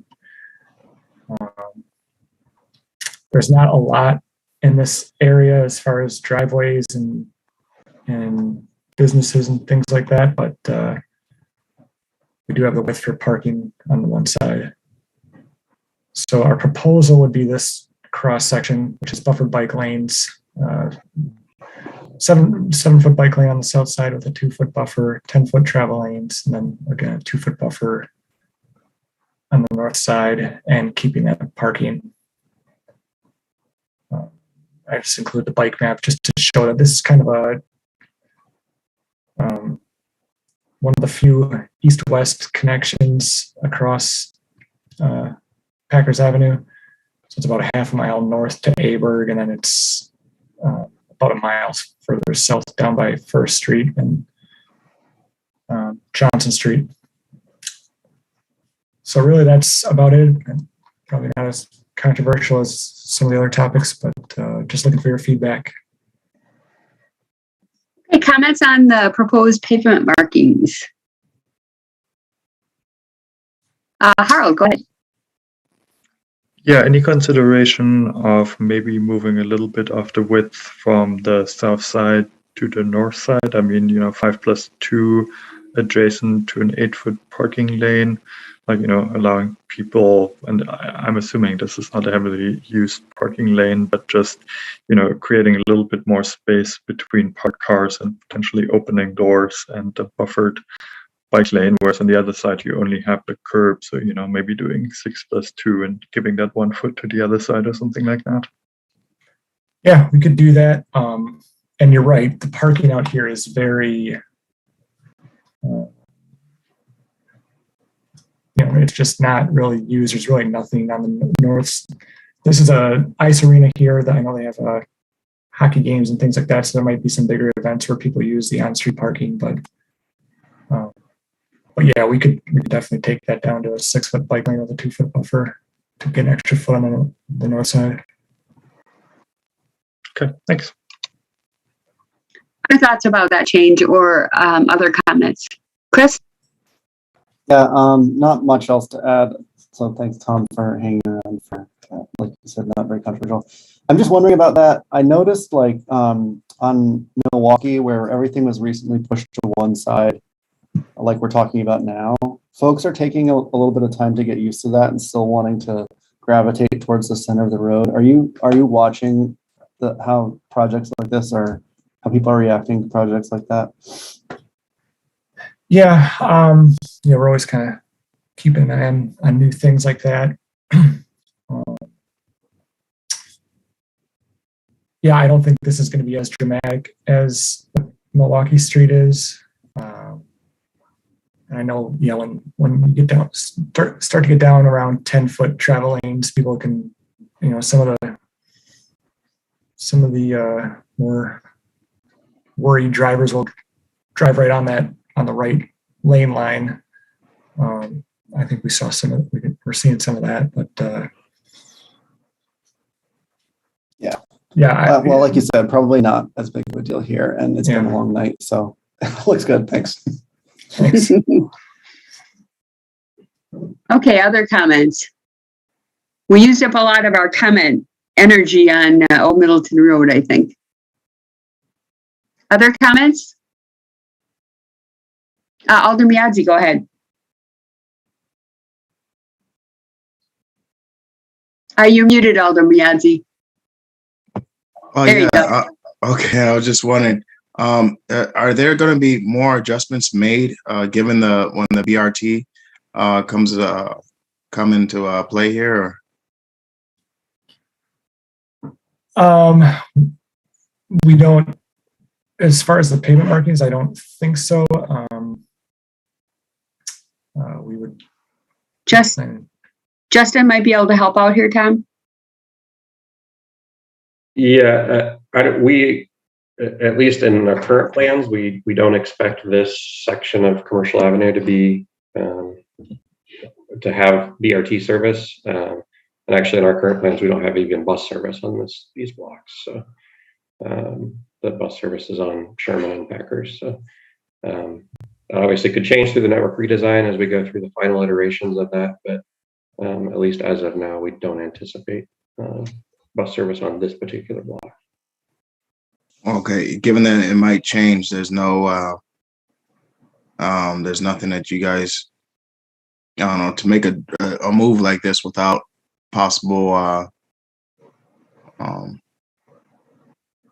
know. I was just thinking that this might be a little bit premature, given that if you guys do deem that BRT or I would. There is no bus service on this street today, so yeah, I don't think that there's. I don't think this particular block would have a high likelihood of ever having service on it.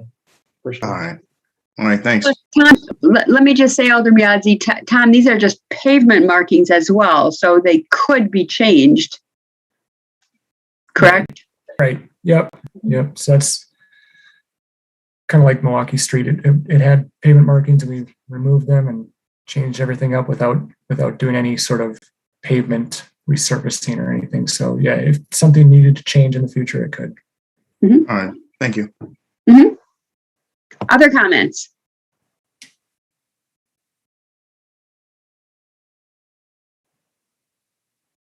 No other comments? Okay, thanks, Tom. Thank you. All right. Great discussion. Thanks very much, Chris, and everybody who was here this evening, and Yang and folks from traffic engineering and city engineering. We'll look forward to hearing from you every meeting for the next foreseeable future.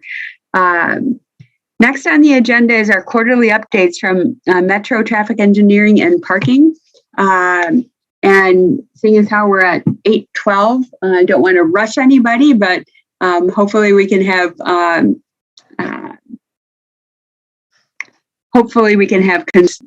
not that you're never concise, but I just am hearing some fatigue in folks. So let's go with Justin first for our quarterly update. I don't want you to leave out anything important, but just mentioning the timing tonight. Sure. So thanks, everyone. So just a few quick updates for you. One on ridership. I know that's always high on people's minds. We did see a big bounce back when UW went back into session in September. So in September and October, we were approximately 70% of our 2019 levels in terms of ridership. But keep in mind, we're also, our service level is down about 15%. So, if we consider that we're down 30% on ridership, about half of that is because we're down that amount of service. So in terms of actual numbers of people per bus, we're down about 15%. So I think that's I think that's good. We're definitely getting to the point where we're having full buses again, which is a whole nother set of problems that we've got to deal with. But it's definitely a good sign. And actually, our ridership in kind of the early morning, midday, and evening is almost entirely back to normal. Nearly all of that reduction in ridership is in the peaks. And I think a lot of that can be attributed to people working from home still. But I think what we're seeing is that especially the folks, who have jobs that they have to go in person for, that often are not 8 to 5. Those folks are back and riding the bus as much as they ever did. So that's encouraging.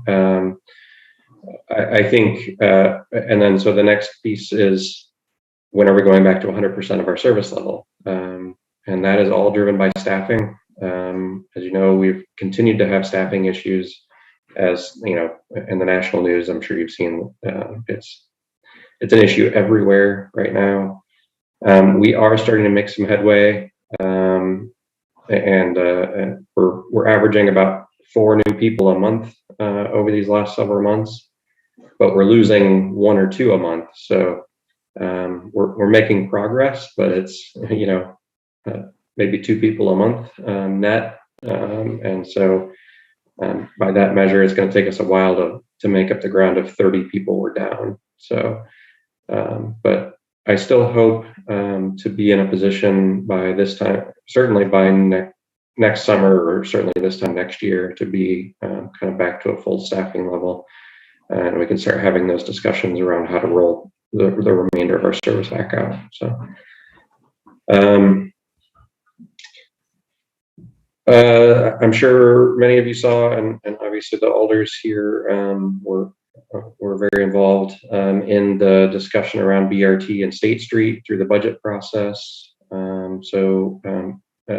The budget amendment was originally proposed that basically would halt funding on the project until a study was done on the routes.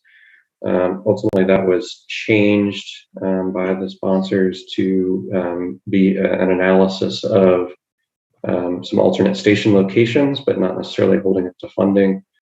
And that amendment did not pass. And so at this point, we still expect to present the final geometry of the BRT project, much in the way that you're seeing in many of these projects tonight. Present that geometry for approval at some point probably in the first quarter of 2022, and move forward on that project. We do expect to, our plan is to execute a grant with the FTA probably late summer of next year, and be under construction in fall of next year. So hopefully this time next year there are backhoes in the ground. That's our goal. So. And the infrastructure bill was signed, right?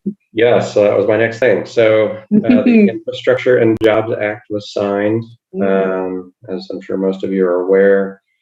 That has some pretty significant impacts across the board, but specifically for transit, it increases our formula allocations, so that the money that we get automatically by about 40%.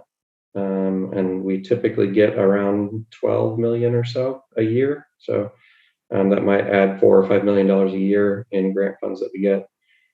And it dramatically increases the pot of money that's available for competitive grants and that we have to apply for specific projects.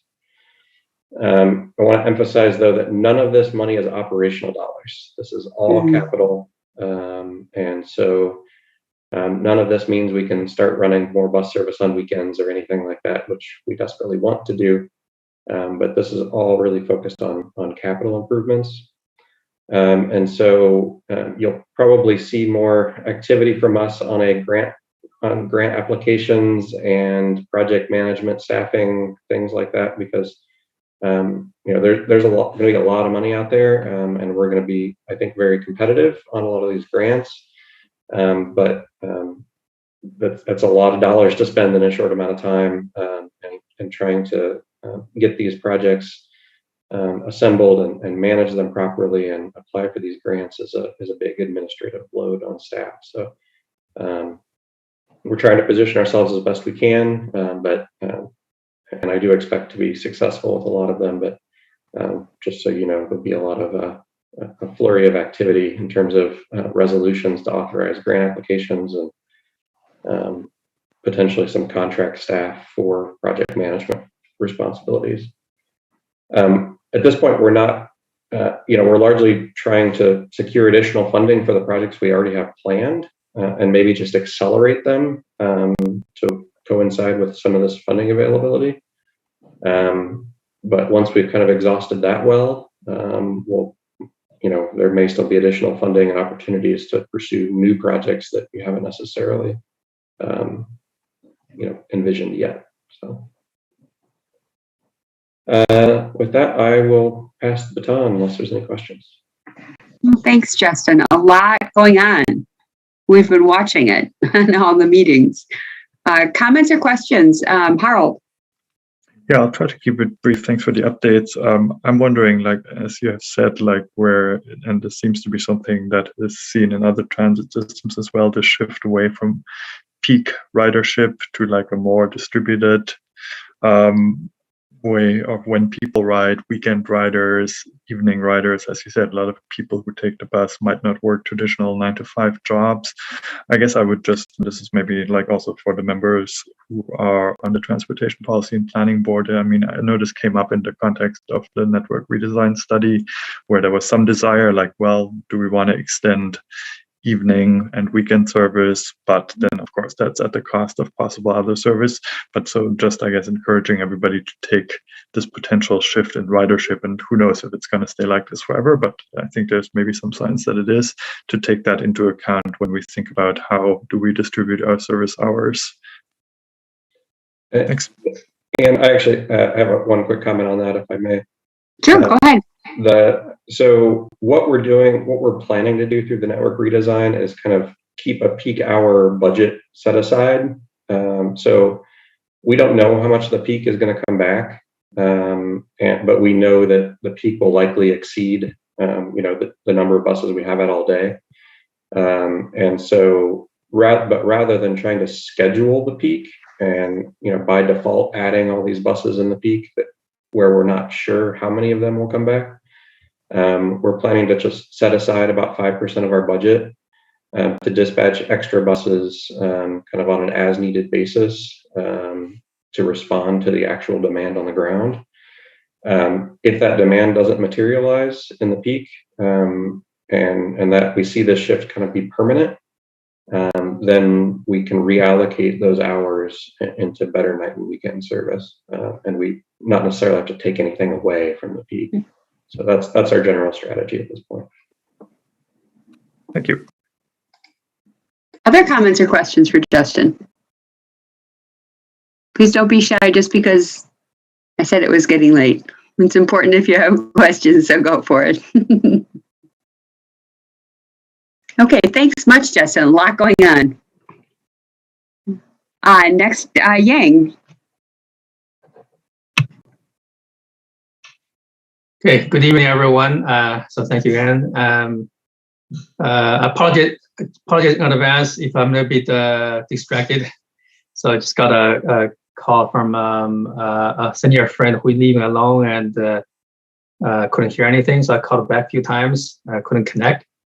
Finally got hold of him. He's okay. So but I'm still kind of worried. So yeah, a little bit distracted. So sorry about that. But do what you need to do. Do what you need to do, Yang. Okay. If you need to pop off or something, let us just say I got to go, and we'll let you go. Sure. Yeah. I think he sounds okay. So I just got connected with him, but I'm still I guess just recover from the anxiety trying to get hold of him. Sure. Yeah, I'll get into it. Get into the reason. But I was planning to talk about give an update for traffic engineering from three main areas. First, staffing and operations, and second, update on budget, and third, quick updates for some of the high-profile projects that you may be interested in. So first, staffing and operations.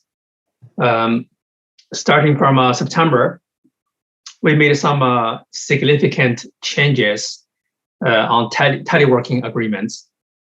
So we stopped using the emergency protocol and start to use formalized telework agreements with everyone. So kind of trying to get into the new norm post-COVID. I know even though we're not out of COVID yet. But yeah, most staff, as you know, all the field staff are working on site. Still, most of the office staff operating on a hybrid model. So they spend part-time in office, part-time remotely. I'm also glad to report that the COVID impact is still pretty small for us. So we have no major issues. And the vast majority of our employees are vaccinated. So that's really good. So the very few that who are not are undergoing weekly testing.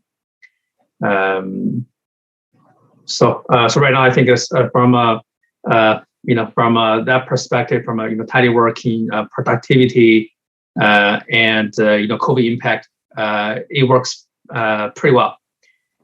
People are putting out a lot of really good work, and we actually got some recent data from HR, for like sick leave and other things charged to the to the payroll.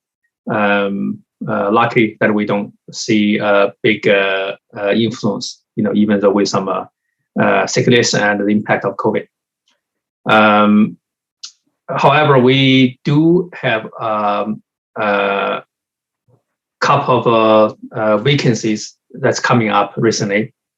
So that's both in the electrical operations section in our shop, and that has been impacting on some of the projects. As you all know, that this is a very busy time of the year for us. We have taken on a lot of projects this year, and we are finishing up on all of them before the season ends. So we're dealing with that impact, and also we trying to regularize that as the city grows and as our residents demand higher level services, our workload has increased significantly. So especially for the electric group, they are impacted very significantly. So actually, I have some statistics. For example, like the traffic signals they maintain increased 12% from 2014 to now.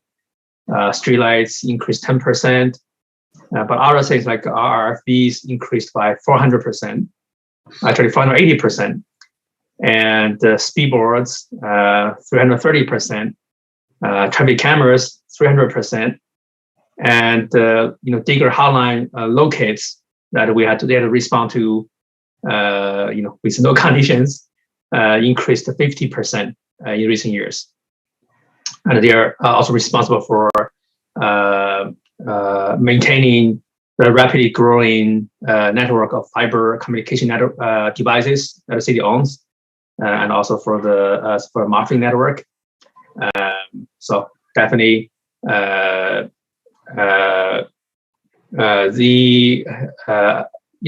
are under a lot of stress, but they have really good work. I think have been put a lot of really good work. But we're worried that they are getting burned out. So I think those by losing 2 employees, that definitely give us some warnings. We need to provide better support, get more people, and really be mindful about the employees' well-being so that they can keep being productive for the long term. So we've been working on that, and I'll actually tell you more about a new position we have been requesting for this group, and recently I was adopted in the city budget last week. So I will talk a little bit more about that when it comes to budget. And we're also working on a plan to fill the vacancies and also create promotion opportunities for the group and for other groups as well, really to regularize the good work of our employees, and really to tell them that we really value that they go beyond and above to serve a city and coping with all the growing pressures on them. So that's staff and operations. So again, things going well, but folks are overworked, and we are working on making things better for everyone. So quickly move on to budget updates. So as you all know, the 2022 city budget was adopted by the council last week after many hours deliberation. And for traffic engineering, we really considered the impact of COVID and also the lessons we learned from COVID when we built our budget request. And we also build on the success that we have with some of the initiatives such as Vision Zero, the LED conversion project, and we really put emphasis on sustainability and also improving equity of our service delivery. So some major changes on the capital side. We are getting some funds to replace and purchase equipment for our field crew, so help them to do their work, get more efficient, and replace outdated equipment, such as when they use local fiber. When it's 20 people outside, just have to help them to make things even more efficient. And we are also getting $1 million more for the John London Drive tunnel lighting project.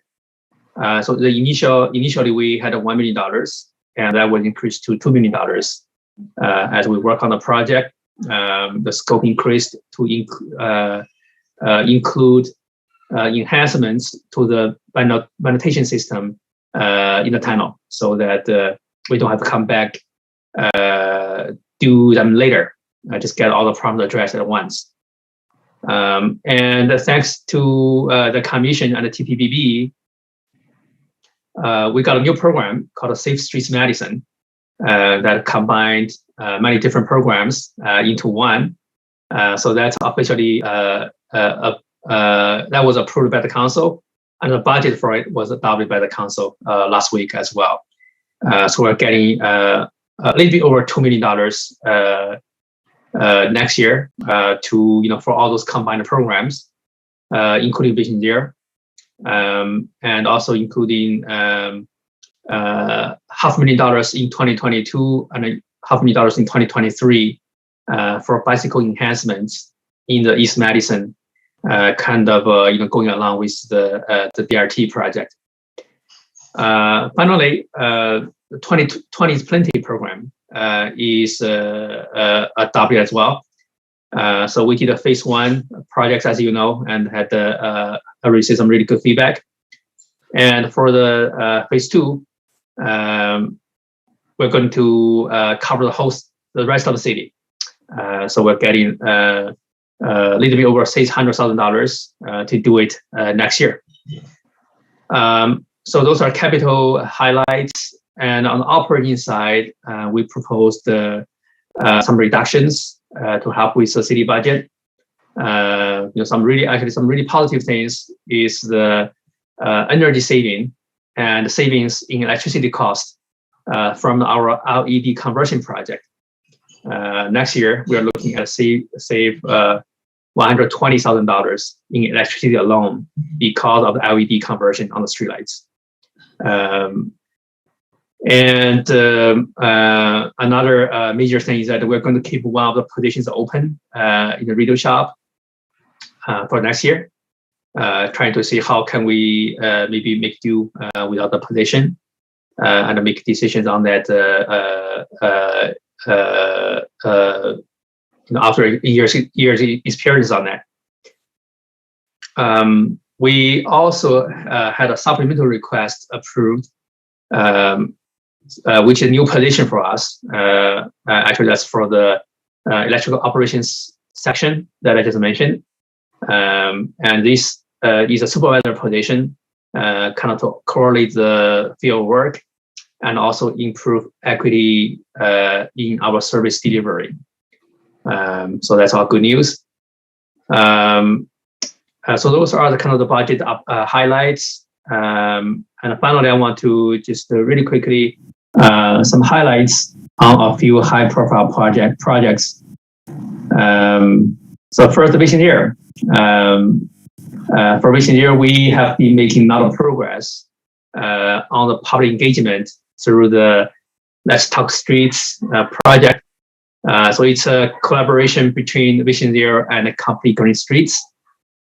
We are getting to the public and ask them to tell us what they think, what they like about our street system, what they don't like, what we want to see improvements. We really, so far got a lot of really good inputs, especially from communities that we used to hear very little from such a community color. So we really made an effort to reach out to them. And I just want to point a few common values that I think our citizens tell us. They want us to put the people first, prioritize safety over speed. And they want us to support community, prioritize place and access. And they want us to foster sustainability, focus on multimodal transportation and green infrastructure. And they also want us to center on equity, not just in process, but also in outcomes. So I think those are really, it's really good to hear from the public, the people that we serve, and trying to agree on these values so that we can have a much better guidance when we push out our projects. Also, we are making a lot of progress other things, especially on the action plan. So I know some of you have a question on that specifically. So we brought the latest version of the action plan to TPBB on October 4th. And we got some very useful guidance and input, such as being more specific on some of the action items, be more clear on the timeline for those actions to be implemented, better accountability, and also getting broader involvement from community members, such as school district for young drivers. So they're really good inputs, and we are working on making those changes and also some other changes. And we hope to bring the final draft to TPBB in December or in January. So we have a deadline to get the action plan done in end of March. So we're on pretty good timeline for that. Another project I want to really highlight, which I already kind of mentioned, is 20 East Plenty. So it's going well in the two neighborhoods that the commission helped us to select this year for phase 1 projects. And we are designing a survey right now, and those will go out very soon to those neighborhoods, asking what they think about the program, what are things that we can improve for a phase 2 project. And as I mentioned, that the phase 2 project, the funding for it got approved in the city budget. So if you think about it, it's going to be a very large scale project. Covers the whole city. So logistically, it's going to be a big challenge to implement. So we'll start to work on that soon. Once we wrap up with this year's projects, because I think in my mind, there's just a lot of work to do. But it's a good thing to do for a community, and we hope that it will have a lasting impact on the safety culture in the city. Another project I want to quickly mention that I think Tony already discussed it with the commission is the East Washington Avenue safety update. So we continue to manage the situation on East Washington Avenue. and also did more testing on the gateway treatments that we discussed with the commission last time. We actually this time recently last week we did a 2-day testing, and the results are really encouraging. It went really well. We didn't observe any safety concerns, so that gave us the confidence that we may do something permanently, more permanently, maybe next year. As mentioned last time, it is a major crisis, and it's very, very much in line with the national trend, right? And it's not a unique issue, but we haven't seen that kind of a problem for a long time. But we're doing our best to responding to it, and we are getting very encouraging results as we discussed last time. We cut the people who speed over 40 miles per hour a lot, by 30 to 90%, depending on the location and time of day. And really, for people who drive at speed limit, the impact to them on travel time is pretty small. So that's kind of as most people don't realize that. For example, speed reduction we did from Piccadilly to Marquette, really only at 1.3 minutes to people's travel time if they drive at speed limit. So I think for a small amount of sacrifice, we got really good results. And I think this really shows that we really refuse to take fatalities as a price to pay for mobility. It's just the right thing to do. I'm happy we're moving to that direction. So finally, maybe another 10 seconds is the Safe Street Medicine program. So staff are working on designing the details, and we are planning to bring it to the commission for review at the December meeting.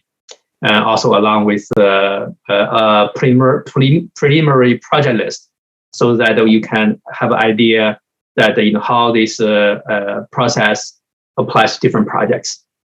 So that's all I have. So lots of stuff to cover, and so thank you all for the support and the guidance. Yeah, busy. Everybody's busy. Questions or comments for Yang? Great update, Yang. And hopefully everything's okay. Comments or questions? Thank you, Anne. Okay, thanks very much, Yang. Sabrina. All right, good evening, everyone. So I'll start with just an update on revenues, just brief update on a couple parking enforcement related things, and just a couple operational updates as well. So starting with revenues, taking a look at the year-to-date third quarter. So through September, we're at 5.8 million, which is compared to last year only a 3% increase.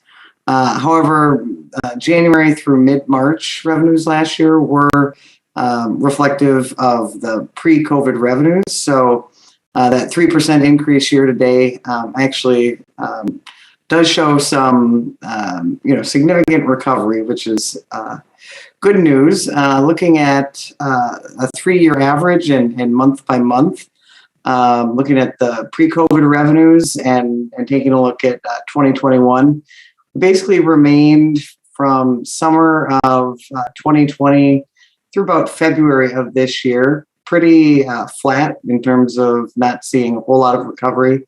We were right around maybe 20 to 25% of pre-COVID revenues. But we have been seeing essentially a linear increase in that since about February. So January, February, we're at about 25% of pre-COVID revenues. By June, we're at about 50%. And September, we're seeing about 70% of pre-COVID revenues. So really a significant increase. Year to date is still obviously quite a big hit. We're at 5.8 million year to date. In 2019, at this same period, we're at 14.2 million in revenue. So, still significant losses over the year. But, hopefully we'll continue to see that trend at least stabilize at the 70%, if not continue to improve. The interesting thing, I think, like Metro is seeing, is our peak occupancy, which is what we've historically tracked when you see our occupancy numbers and that we have on our report, tracks Monday through Friday, 10 a.m. to 2 p.m., which has historically been our peak occupancy period in the garages. That really has not changed a whole lot. We've seen some increases, but still quite low. The Wilson garage is at about 20%. Livingston is about 23%. The State Street campus garage has fared relatively well. We're seeing occupancy about 57% there. So, seeing a little bit of a bump in that daytime occupancy, but most of that demand and increase is coming from off-peak times, weekends and evenings. So with some of those events starting to return to the downtown area, seeing the bumps in revenue there, but still quite flat for the most part in terms of those daytime or peak occupancy periods. Just a couple updates on enforcement. I think we reported we were working on the RFP for the city's towing contract that expires next year. So we just entered into our last annual renewal option. That's going to expire at the end of September next year. And a couple, concerns have been brought to us regarding how that contract and some of the pricing was bid out and structured related to folks who are victims of auto theft. So under the existing contract and how it has kind of typically been done is the city does pay the tow fee, but there are times where the owner of that stolen vehicle isn't able to be contacted, and the vehicle might remain in storage with the towing contractor for several days or even several weeks. And, those towing fees or the storage fees sometimes exceeded the value of vehicles, especially for lower income folks. So that's one major concern that we've been hearing, is how we can kind of improve that and better protect the victims of crimes. So the change on that we've put forward and are requesting pricing on is that the city will be paying those storage fees. Basically, until they're able to make contact with that vehicle owner, the city would be responsible for those storage fees at max of $5 per day for recovered stolen. So it does provide guaranteed payment to the towing vendor, but also helps protect those victims of crime in terms of not having to choose between whether or not they can afford to pay the storage fees or to essentially abandon that vehicle and leave it with the contractor, which has been the case for some folks if they aren't able to pay those fees to get it out of storage. So that was issued, that RFP was issued yesterday. It will be out a little longer than typical with the holidays coming up. And proposals will be due January 10th. So that'll be an initial 5-year term and 2 1-year renewal options, consistent with our existing contract term. Also, working on finalizing the position description for a new position that was created for parking enforcement. It's an admin clerk that was approved in the adopted budget. So looking forward to hiring that position as quickly as possible at the beginning of 2022.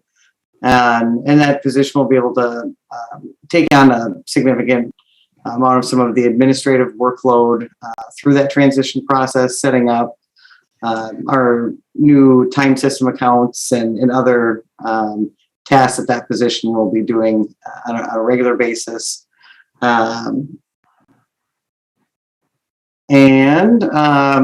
Kind of moving on to some of our just staffing changes in general, as folks might remember, in last year's budget, we did a reorganization of staffing and reduced our cashier positions from, at the time we had 26 filled cashier positions that were permanent, either full or part-time, and 11 hourly cashier positions.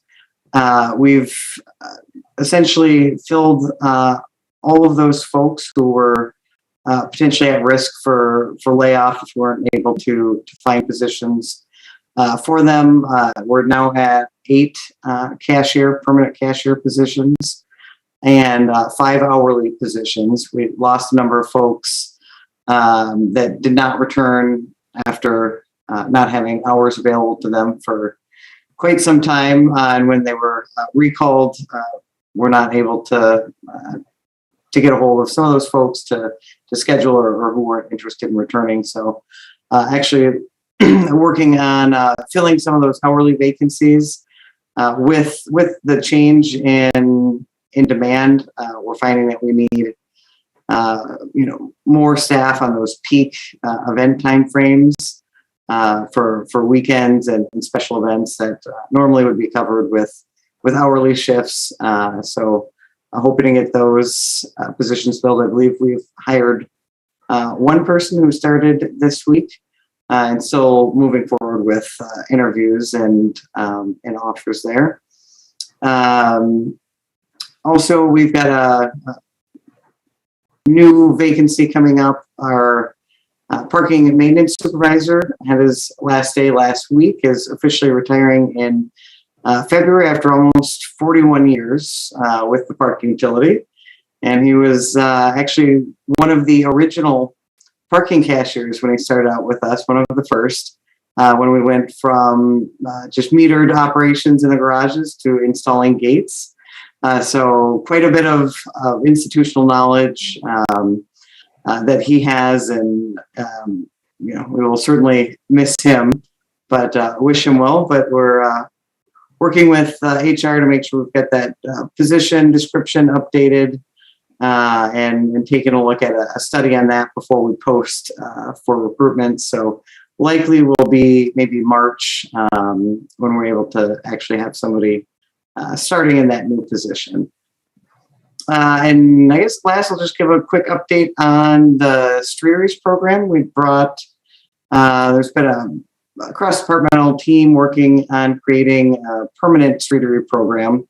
Right now, the Streetery program is still under that sort of emergency orders where everything was waived, all fees, many of the rules, and now developing something that's a bit more structured, looking at fees, what those fee structures might be, and a streamlined permitting process. So just brought a presentation and some policy and fee-related questions to TPB last month. Got a lot of great feedback from board members there. Also, it went to Vending Oversight and Downtown Coordinating Committee. So we've been compiling that feedback, working on some of the issues raised by commission members, and kind of working to finalize something and get an ordinance drafted for introduction. I believe the timeline is either December or early next year.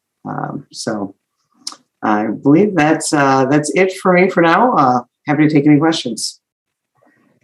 Comments or questions for Sabrina?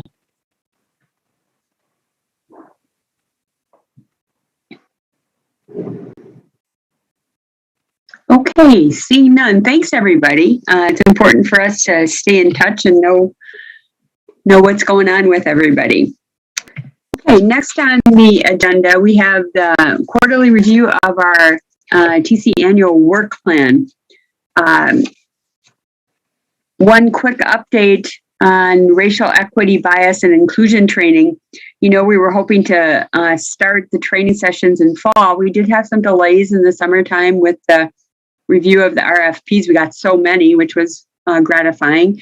And then it took some time to get contract signings and insurance certifications in place, but these were just obtained last Friday, which I found out on Monday. And so next step, we'll be trying to find a schedule for training that works for TC members, TPPB members, and urban triage. So that will be an interesting challenge, but we'll be holding an organizational meeting with staff soon. So that's one of our special projects in the work plan that we've all been looking forward to, and we'll certainly be back to talk about that. Anybody have any comments or suggested changes to the work plan?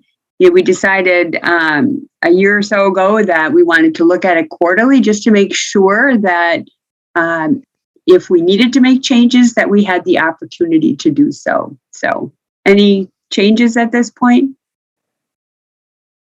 Any suggestions?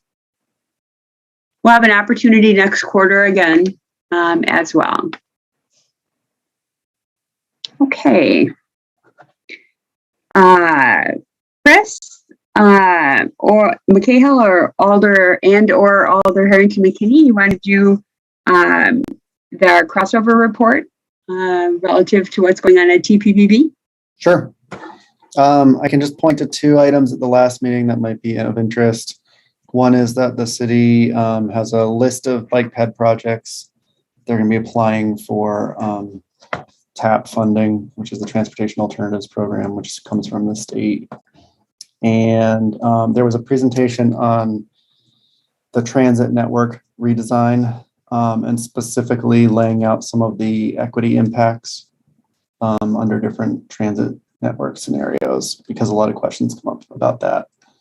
And then just as a side note, I've spoken with Ann and Tom Wilson, who's the chair of TPPB, about trying to do a better job of, I think, reporting where certain projects are from TPPB's end things, because I know questions came up last time about BRT and Vision Zero and stuff. So maybe me just rattling off what was at the last meeting might not be sufficient. So I'll think about how we can do that better.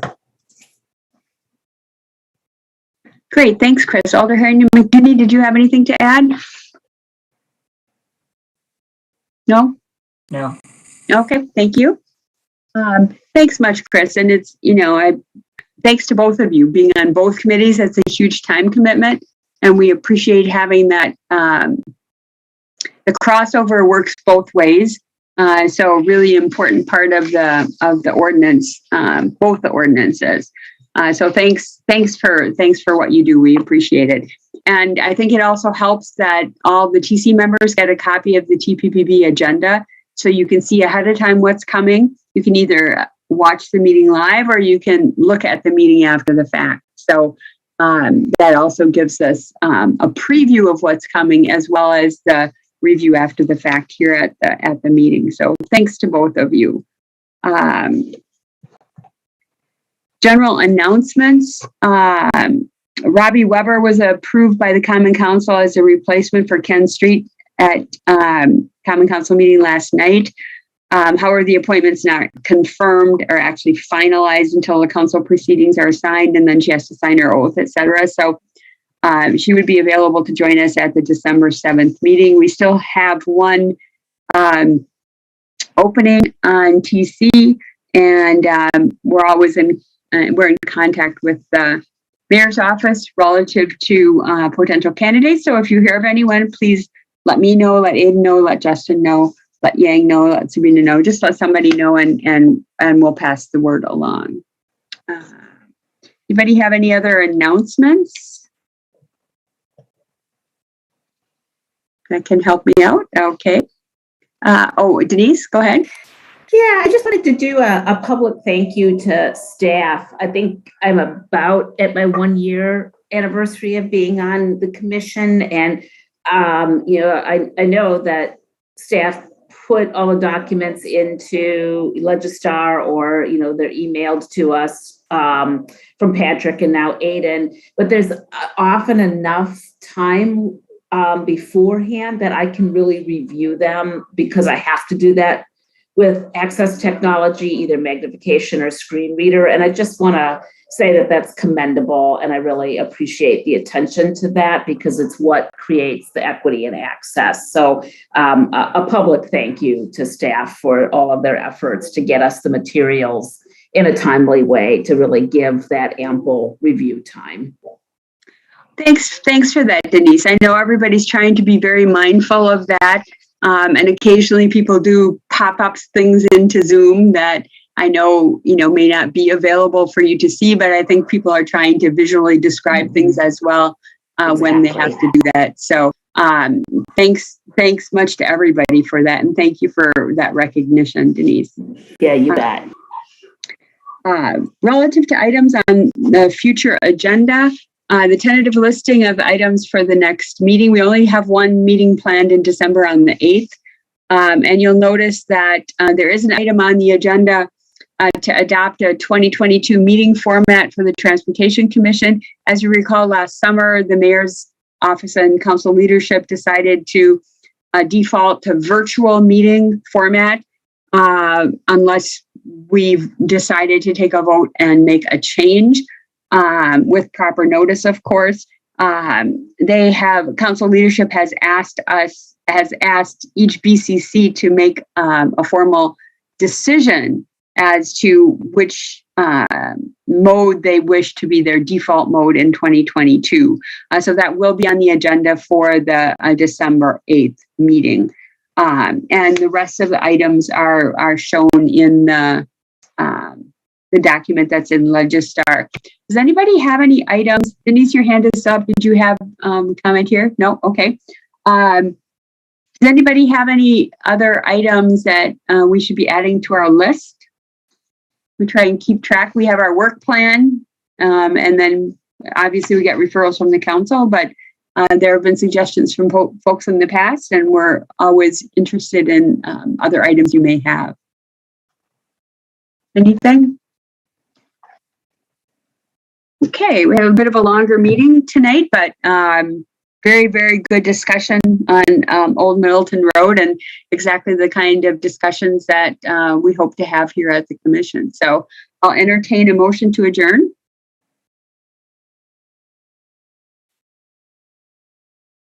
Chris? So moved. Okay, there's a motion. Is there a second? A second from Alder Biadzi. I'm assuming a unanimous consent vote. I don't know if you noticed, my cat came in and decided to join the meeting. He was howling at the door, so I let him in for a while. So I don't think you need to show him as attending, Aiden. So he was silent throughout. So thanks, everybody.